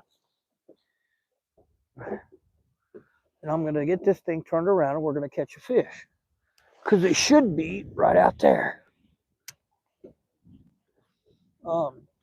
There's good catfishing in here. We're going to come catfishing one night next week when Chester gets back. I got all the stuff to do it. I even ordered a bunch of cut mullet, or actually whole mullet, that I'll cut up. It's a saltwater bait fish for those of you who don't know. And it's awesome catfish bait anywhere in the world. It stays on the hook. It stinks, but not like sardine or anchovy stink. There's a hit right at the boat. But yeah, we catch a lot of catfish on them. I use some of that mullet in my crawdad baits too, because it stays in there and it gives them something to eat when they get in the trap, so they'll stay. Come on, fish, where are y'all at this morning? It's been a lot. I mean, it's a good day fishing. Any day fishing is a good day, but it's just been a lot slower this morning than I thought it was going to be. Again, we got a lot of rain last night, so the pressure dropped. Oh, that was a good. She came up right here. That was a good fish. See if we can't, because they're coming right to the boat. Usually about 10 foot off the boat when it's clear, they'll bail. But because it's so muddy, but the rain last night muddied the water up. That's why we're not catching as many fish, because we kind of need a little bit clearer water. But we're doing all right. And it's starting to warm up a little bit. See, I just got to the edge of those rocks and the water got clearer. But yeah, anywhere in the country, if you're fishing and you find muddy water, then you find a place where it clears up and there's a line there that goes from muddy to clear, fish along that line, because the fish will hang out in the muddy stuff on the edge of it, so that something comes by in the clear stuff, they'll slay it. That's kind of what we're doing here. I'm in 4 foot of water, the boat is. So I'm over one of the rock piles. And again, I'd be throwing top water, but it's still just a little bit breezy for that. And smallmouth are notorious for short striking. They'll miss the lure a lot. Like if you fish a spinnerbait works well in here, a white spinnerbait, but you have to have a hook on another hook on it. Oh dang! See, my brain quits working. You have to have a trailer hook on there, because if you don't have a trailer hook on it, man, they'll miss. They'll hit the skirt of that bait all day, and you'll have a lot fewer hookups. So if you put a trailer hook on there, you catch more fish. Well, there's one. That's a good fish. Not huge, but it's a fish. Trying to stay off my spot because we get into them and I blow over it. Come on, baby. Yeah, better fish. Okay, come on. Come on, girlfriend. That's close to being a keeper. Come on, just be calm and let me get you. And then we won't have a crash and burn, because otherwise you're going to hit the deck because you're not hooked all that well. There we go. See how easy that is? So, another beautiful smallmouth. Pretty fish. I need to hydrate. You're right, I do. That's my sister. Come here, buddy. If you'd have just been calm for a second. I've had a lot of hand surgeries, and so my hands just do not work as well as they used to, and I hate to have these fish flopping around. And if you just be calm, there we go. Get you back in the water. Go. Does that mean I have to get a drink right now? Can I get a Monster, or does it have to be water? You know? Jack. What's up, Jack? How are you? Jack Boss says hi. I'm glad he loves fishing, because so do I. Like and subscribe. We do this a lot. I'll get something to drink in a minute. I actually had something this morning. Like, I had a lot. And that was only like 2.5 hours ago. Plus, we just got back in the good fish. Like, if I stop and get a drink, I'm going to drift way back there. I'll get one, though. But I love you. Thank you. Somebody's got to look out for me. My wife has a full-time job doing it. And, man, I did her wrong this year, because I got 3 major surgeries. January, I had my shoulder redone. February, I had my right hip replaced. In March, I had my left hip replaced. And then we got a puppy. So my wife has been and she works full-time at Brolam's as a scanning coordinator for the grocery store here in our valley. And I mean, I laugh about it, but it really isn't funny, because she was working her butt off. I mean, of course, because having my hips done, I couldn't walk very well. But there ought to be a fish right there. But yeah, so anyway, we kind of put my wife through the ringer, which, you know, kind of sorry I did that. And it hurt. If I had to do it over again, I wouldn't have done all these surgeries like I did. But my sister, or My buddy who's coming out here from Fargo, he's a chiropractor, and they own North Star Chiropractic Clinic, and they also own Northland Kennels, and they are a breeder for our small Munsterlander pointers. Well, anyway, Gary, I've been really tired, and I couldn't figure out why. I mean, I'm just dragging butt all the time, and I've been using my BiPAP and sleeping like I'm supposed to for the most part. One of the doctors told me I had, well, two of them told me I had to start taking naps because they're like, you're wearing yourself out, man. You need to take a nap. And then I had all those surgeries, and it takes a lot out of you healing for those. But I've been feeling like crap, man, just wore out. And I was talking to him about it, and he's in good shape. Like, he runs marathons and stuff, him and his wife. And he comes out here hunting, and man, he bounces around these mountains like a jackrabbit. And I'm more like a gopher turtle. But anyway, he said that he was feeling like crap after a surgery he had. And I was a coroner, so I kind of understand a lot of medical stuff more so than some people might. But he said that he was feeling like he had the flu for like 6 months after he had a surgery, and he had his knee worked on, and they knocked him out.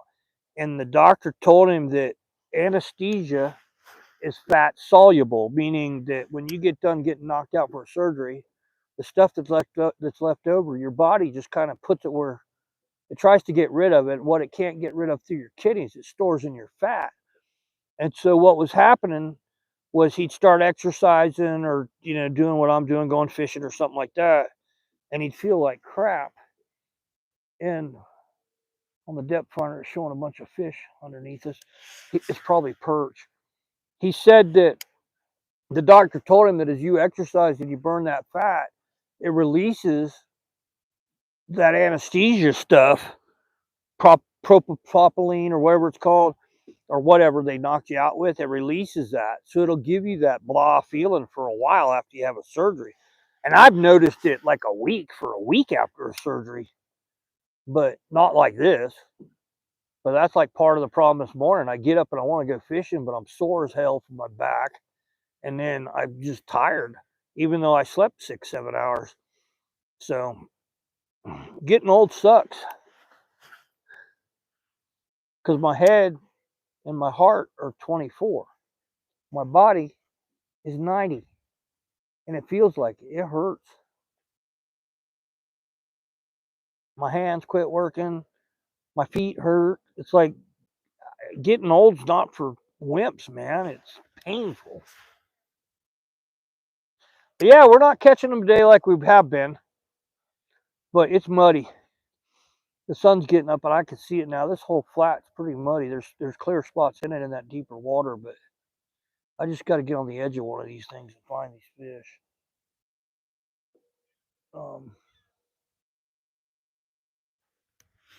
Because they are in here. That should be good for a fish. We're in 6 foot of water, dropping down to 7, down to 8. Water temperature 68 degrees now, so it's come up a couple degrees.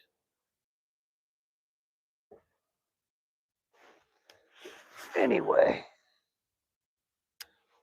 well, I guess this tripod thing works a lot better than how I've been doing it, because you can see more, it looks like. I tried that following thing where it'll follow you, but like I said, it runs the batteries down so quick, and it doesn't follow as well as you might think.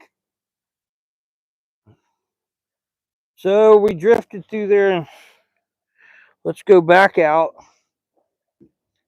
Put the trolling motor on high, turn around, stay off the rocks so we don't have another wreck.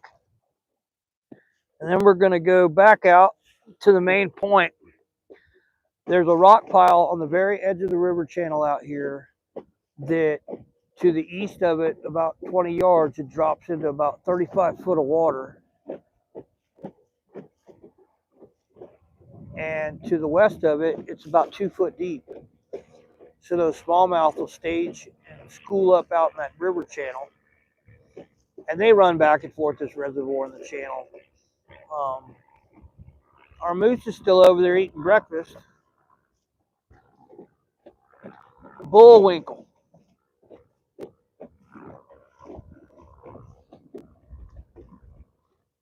airplanes.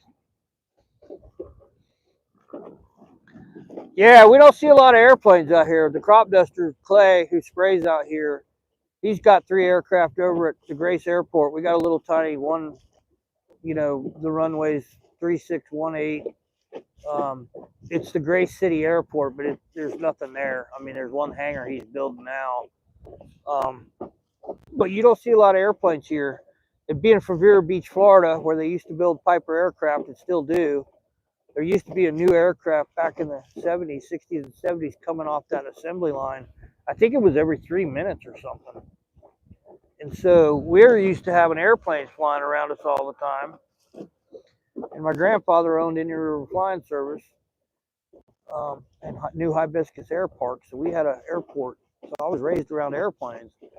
But we don't see them out here as much as you'd think. So it's kind of, we get those helicopters that I guess government helicopters, they call them black helicopter, you know.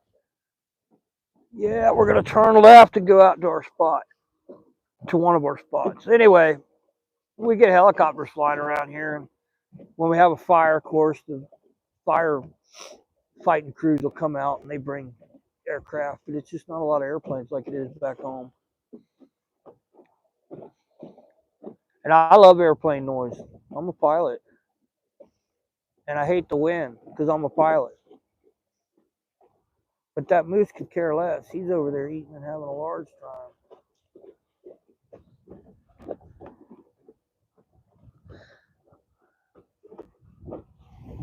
Taking a trip. Trying to get back out on the buoy. We're almost there. I'll get turned where y'all can see me a little better. Yeah, beautiful. I don't know if y'all can see the skyline with the mountains over there. It's a little hazy. We actually have a little bit of humidity in the air this morning from all the thunderstorms yesterday.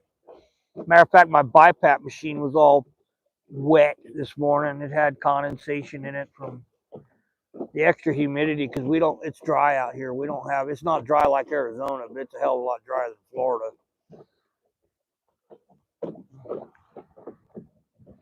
But yeah, anybody just joining us, welcome. Radar's Bush Camp. We're fishing freshwater for smallmouth bass in Soda Springs, Idaho. Like and subscribe. Check out my sister's channel. And she's got the coolest glasses. Like, if for nothing else, you got to go like see her glasses. It's like every day she has, they're really cool. I told her, like, you should do that every time because I don't think she was doing it. She does it on purpose, but she's got different glasses and they're huge. So yeah, the buoy is to our left, or would be. The buoy's gone now, but there's a rock pile like right over there. And we're in 10 foot of water, so we haven't hit the river channel, but should be able to catch a fish out here. And I usually, there's one. Little dink, but yep, came off. Good job. But yeah, should catch a good fish out here because I haven't hit this pile yet this morning. And of course, I got to get a wrap on my lure here, which means we're going to drift by our spot too quick. And if it wasn't for my cheaters and my glasses, I'd be fighting that thing. So yeah, we just went from 10 foot to 6 foot. And we're just about to where that buoy's at. So that rock pile, and it's still muddy out here, but it's not as bad as it is back in there a little bit. And I usually get hung up on this rock pile because it's only like 1.5 foot deep. I'm trying to turn the trolling motor down so I don't knock myself in the water. So yeah, the buoy is to my right, or actually right in front of me. And again, I say it's a buoy. What it was they had a buoy out here. It was anchored out here for a lot of years, and there was a hit Come back and get it. Anyway, they took the buoy out for some reason, which doesn't make any sense because if somebody hit this rock pile hauling ass, it's going to hurt somebody. Yeah, the wind kind of chilled for just a second here. So we might be able to get a fish off. There's one. Nope, missed him. Short striking. And the other thing is these fish, when they're on the bed and you throw this bait across the bed or your top water, whatever, they're a lot more aggressive about hitting it because they're trying to protect the bed. So, you know, further back, you get out here on these edges where they're not on the bed and they're not quite as aggressive as they are when they are on the bed about the hitting, which means you get more hookups on those aggressive fish. Yeah, I kind of need to go behind me just a little bit, but yeah, 5 foot of water, big rock, there's a hit. Come on, come back and get it. Nope, carp.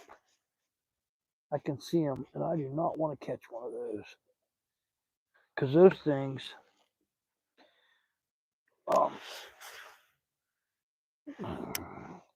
anyway, beautiful morning. We might not be catching the crap out of them, but we're having fun. Nope, missed him. Come on, guys.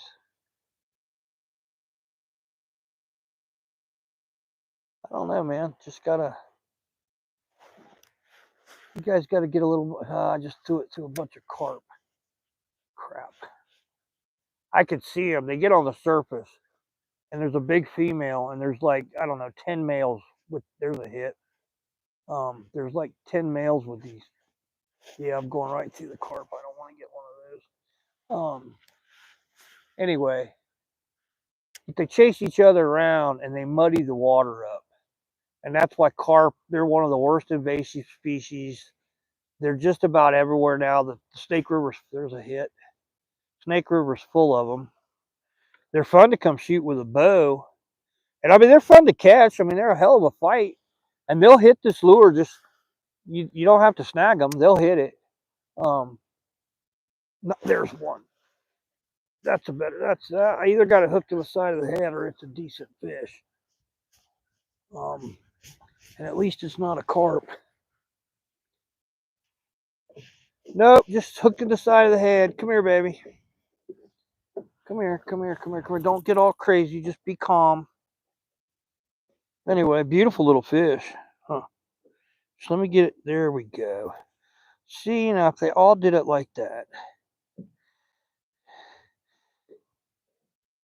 I had to start wearing gloves because my hands were getting so doggone sunburnt.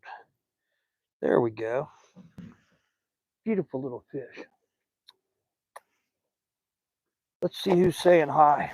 I got to come down here where I can read it. Hookset John, good morning. Hope you guys are having a good day. Thanks for coming and watching. Like and subscribe. We do this a lot. Not as much as I'd like to. Because there was a time I was fishing every single day. And in Alaska during the summer, we're fishing every single day. And if I wasn't fishing, I was taking clients to fish. I'm going to turn around and get back out here so I can hit that spot again, which is over to the left. So we're going to flip the boat around a little bit here and get back on. Yeah, we just went from that 5 foot to 10 foot. We're right on the edge. Ought to be a fish in here. Yeah, usually I've caught some keepers today. And for those of you just joining, they have to be 14 inches on this lake and you can keep 6. But again, I don't keep them this time of the year because they're full of eggs. And they're just not that much meat on them. They just went through winter. And they're healthy, but they're just not fattened up. And so we come out here in the fall or later in the summer. There's one right at the boat. That's a decent fish. That's a good one. Oh, hell yeah. There we go. That's what I was talking about. We need this fish, and we got her.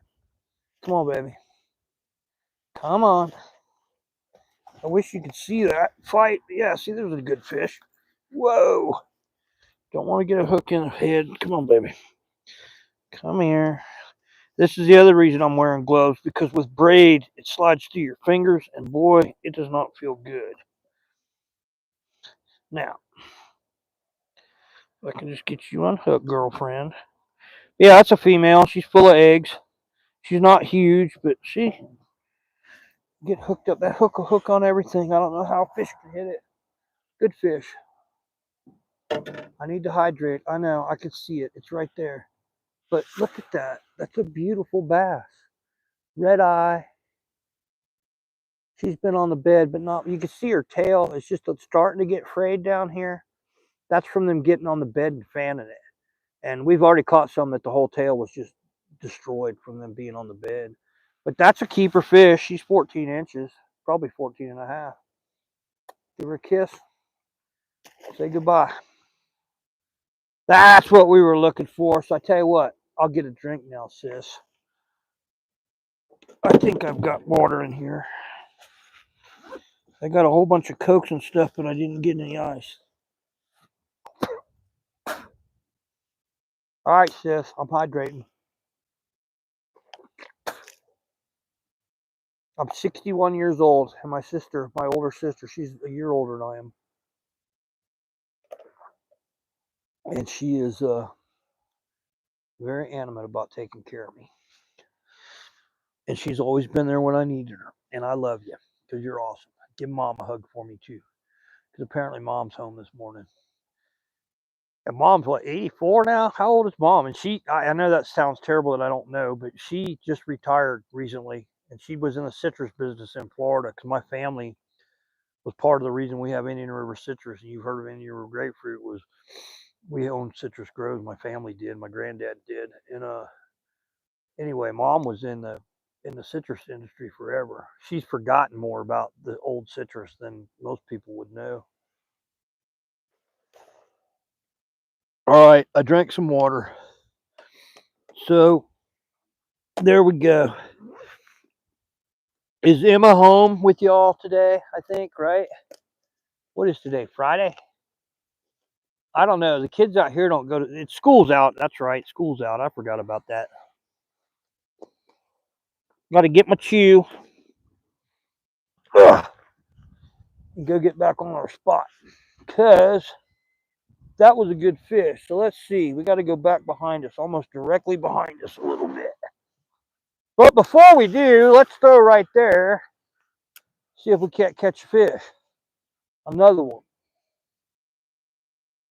But I think if I get out on that buoy and throw back, I don't know if y'all just saw that, but in the distance, a big old fish came out of the water. It was gold. Those are carp. So we're going to turn around and go back to our buoy.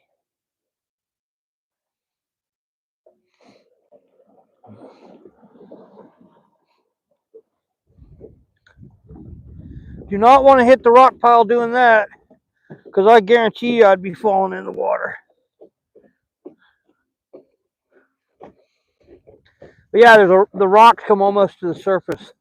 And when the water's down, you can see all of this, because they adjust this by the power company runs this. So yeah, 4 foot. Trying to see my thing. So we need to cast like over there.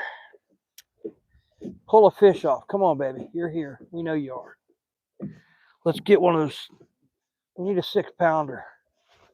Well, there's a rock. That's not what we were looking for. But out here, if you don't get hooked up in the rocks occasionally, you're not fishing in the right spot.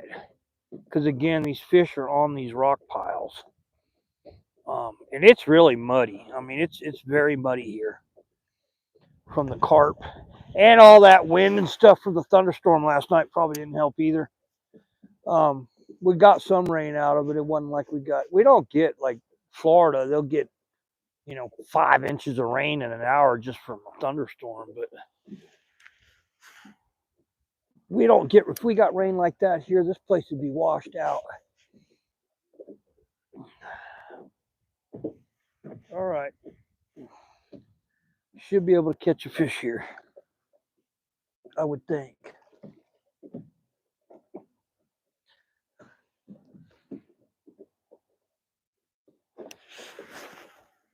I want to get back on the north side of that rock pile and throw to it, because it goes from, there's, oh, he missed it. Come on, baby. It goes from like a foot deep, and it stages off and drops like a step to about 6 foot, and then it drops off to like 10 or 12, and then immediately goes down to like 25, 27 foot deep. And so the fish will just hang there sometimes. And I haven't fished that yet this morning. So yeah, I need to get to my, right about there. But yeah, if you could throw this bait, or top water even, you get it on top of the rocks, and keep your rod tip up while it's in the shallow stuff, and then start working it down, they'll usually nail it right off the rock pile when you get into that little bit of deeper water. And like right now, the water's a little bit clearer right here because we are out away from where the carp are doing their thing. And there's not much of a current in this lake. The river, the carp are messing with it. The river runs through in front of us. The channel does. And when they drop water, you'll get a little bit of a current. But it's not like, down below or up above in the river where there's current. Oh, there's one. That's a good. Oh, nope, spit it right there. Little turd. Jumped up and spit, just threw that lure back at me.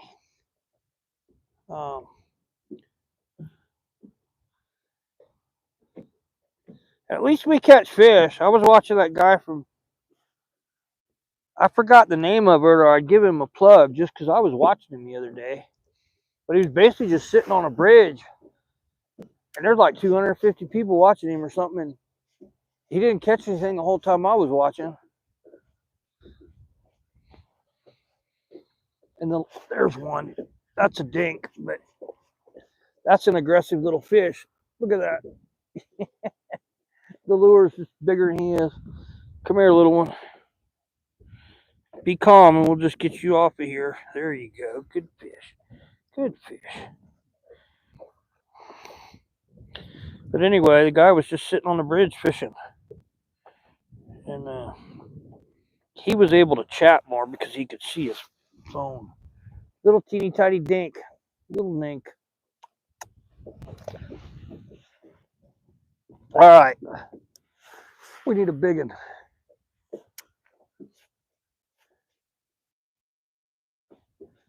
And I really ought to be throwing top water for a little bit now because the wind kind of finally chilled out. The wind finally quit. Let me see where I'm at here. Yeah, the buoy is behind me here. Like I say, there's no buoy out here anymore, but I've got it marked in my GPS as buoy fish because it's where I usually start when I'm fishing this rock pot, these rocks out here. And again, I don't know why they took that buoy out. Somebody's gonna. Yeah, there's 2 foot of water behind. There's one right at the. Yeah, that's a good one. Right at the boat. Much better fish than the last one. Much better fish than the last one. Because we're right on the edge. The back of the boat's sitting over the rock pile. Just be calm, because if you let me get you right there. There we go. Thank you. I do this kind of daintily now because, man, getting a hook in the hand sucks. And I've got lidocaine and all that stuff in here that I can get the hook out myself because I don't do all that line jerking. See, there's a nice bass. Pretty color. It's a little male. He hadn't been on a bed. See, tail's fine. There's nothing wrong with his tail. Go make babies. Let's see, what does this tell me? Does the floor of the lake change much? The Indian River is ever changing. And then Gambler said he was on the lake yesterday, got 2 salmon, but the fishing was slow. Fishy J Guy through the journey, man. Thank you. Appreciate it. Like and subscribe. We do this a lot. And I appreciate the subscriptions and the likes and everybody hanging out with me. The lake here doesn't change too much because we don't get a flow like the Indian River's tidal. Somebody just said, does the floor of the lake change much? Because on the Indian River down there, it changes a lot.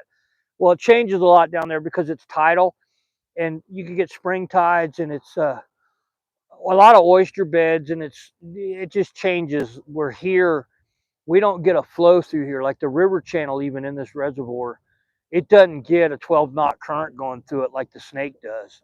The Snake River changes every year.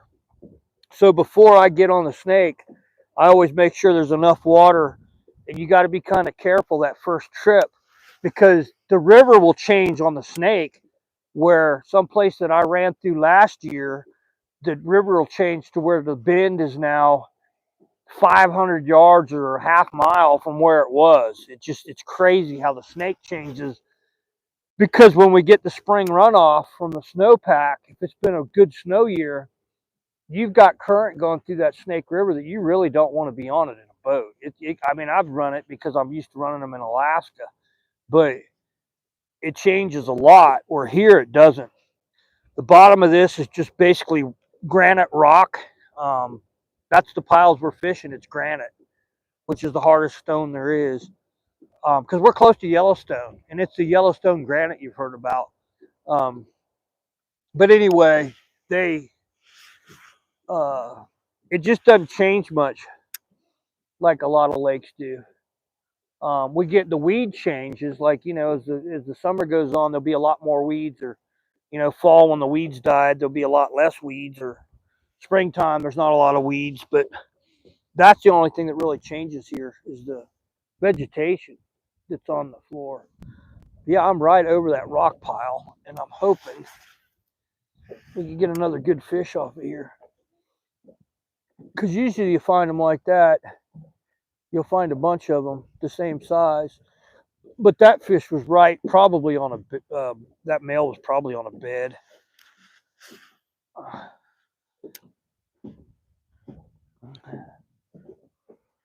But so yeah, I think my battery's about to go.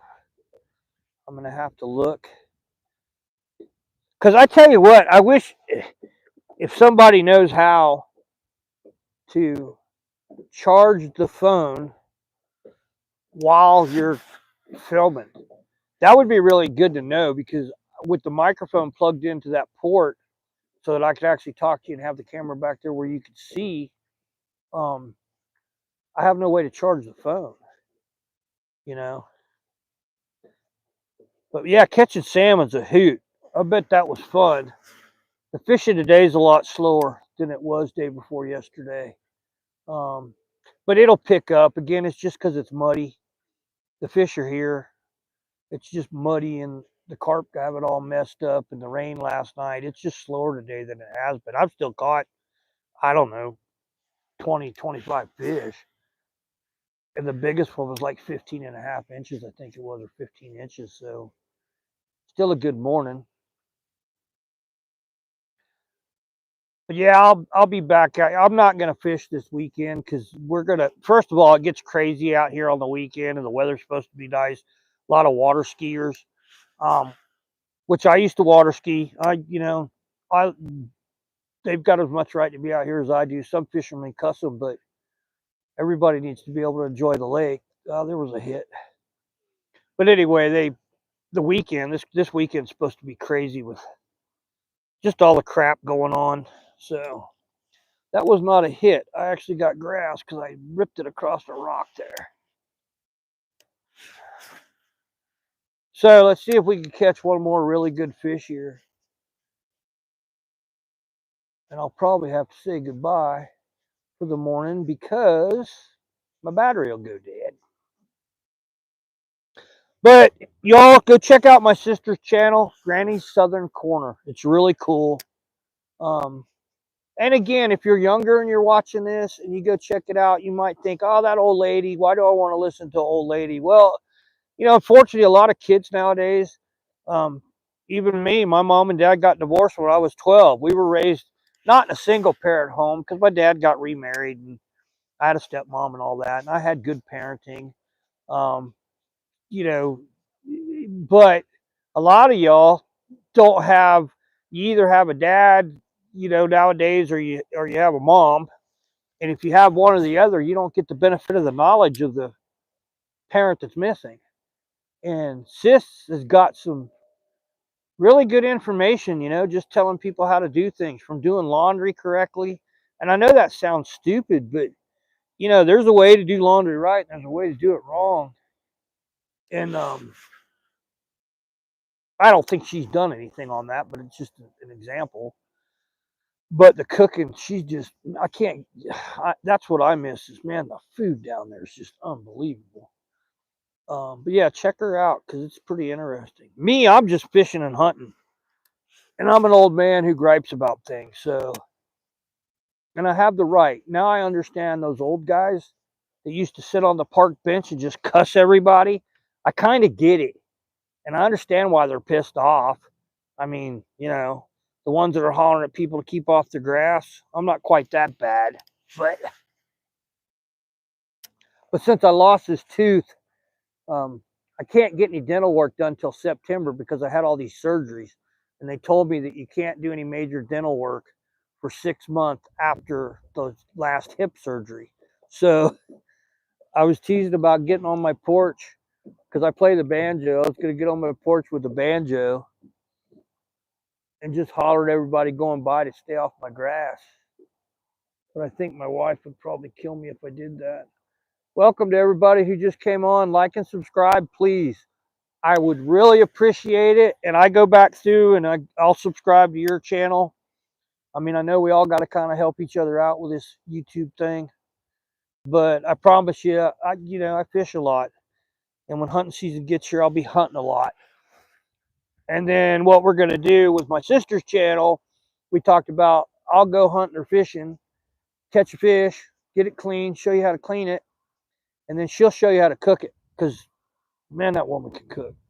So, and if you've never had a southern fish fry with fresh fish that you fry, deep fry it with hush puppies and grits and coleslaw, and man, we do that quite a bit out here. We also do a lot of crawdad boils. There's some really good crawdads out here. I've crawdadded this lake. I've put traps out here, and I don't do as well in this lake as I do the Snake River. And I know it's because there's a lot of smallmouth in here. There's a lot of bass in here. There's a lot of trout in here. There's a lot of catfish in here. And every single one of them eats a crawdad. So I just don't do as well trapping in this lake as I do even in the river below it, or because there's more rocks on the bottom down there. There's more places for them to hide. And in the Snake River, we do really well crawdad. And a couple of years ago, it was one of those years where there were a bazillion crawdads. I mean, they were everywhere. And with 15 traps, I was catching about 90 to 110 pounds of crawdads a night. And these are just small, sportsman traps. So we do a lot of crawdad boils this time of the year. I haven't put any traps out yet, but I'm going to probably next week. And I can do a live thing about that because crawdads are delicious. The ones out here taste like little lobsters. They're sweet, and they're big. Like they're called signal crawdads. There's 5 species of crawdads in Idaho, and the 6th species, there's 5 that are indigenous to Idaho, and the signal crawdad is an invasive species. And they're so much bigger than the local crawdads, they're kind of taken over. But they have claws that are big enough to eat. Like you can actually get the meat out of the claws. They're that big. So that's what everything in this lake pretty much eats. And like I say, you could do a crawdad pattern. But I don't have the patience to drop shot stuff anymore. Used to do it in tournaments, but I like throwing top water. I'd rather miss 10 fish on top water you know, and catch the 11th than catch, 10 on this, just because the fight on this is fun and they're fun to catch. Don't get me wrong, but man, top water bite's awesome. They just destroy it. And then you watch them get mad because they'll keep hitting it and they finally just get pissed off, and it's just fun. So anyway, let's see. I'm in. Yeah, I need to go back in front of me just a little bit. I'm in 5 foot of water, so let's get back over here.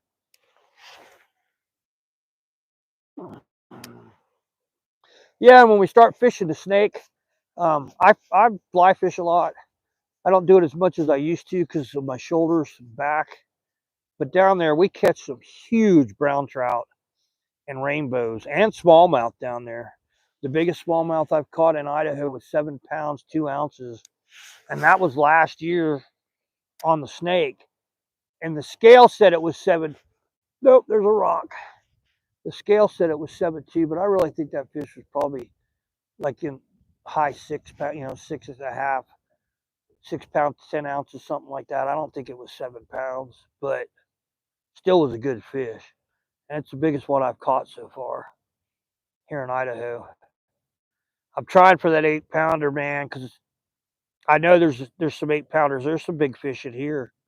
It's just I have to find her. So yeah, we threw that right into the rock pile that we wanted to fish.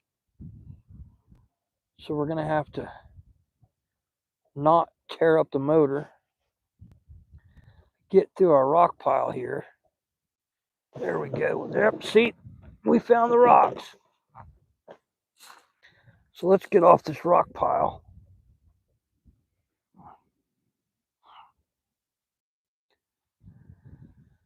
And get into this deeper water right here. There we go. We ought to be able to catch a fish right here. Because I'm basically sitting on the rock pile, throwing back into, there's one, yep, 6 foot of water. Not a monster, but it's a fish. There we go.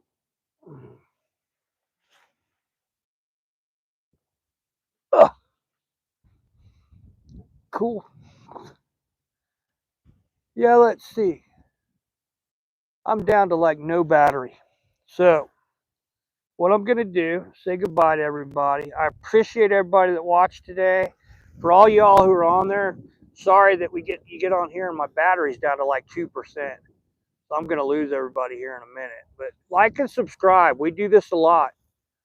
This isn't a monster, but it's still a fish. And we caught a few this morning. It wasn't as good as I thought it was gonna be, but I will be back out here probably Monday morning. And I'll do some videos this weekend. I got some fishing stuff we're gonna be doing at the house. And we're going to be processing some game. I've got some elk meat stuff, but fishing in Idaho. Let's see.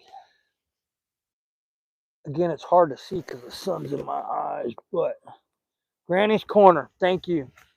For those of you watching, like and subscribe. I know we're at the end of this one today because, again, my battery's going dead. I see there's like 23, 24 people watching. Like and subscribe, please. It helps me out. Y'all know how this works. Everybody who's on here has a channel. And if you subscribe to mine, I always go back through later in the day and subscribe to everybody who subscribed to me. So please do that. Go to Granny's Southern Corner and check her out. We're going to get this fish back in the water, shut all this stuff down, and I'm going to keep fishing. So I might see if I can charge my phone up a little bit, and I'll post a video or two later. Anyhow, again, I'm Radar from Radar's Bush Camp. Thank you for joining me this morning. I appreciate y'all being out here with me. I hope you learned something. We'll do it again. Have a wonderful, wonderful day. God bless you.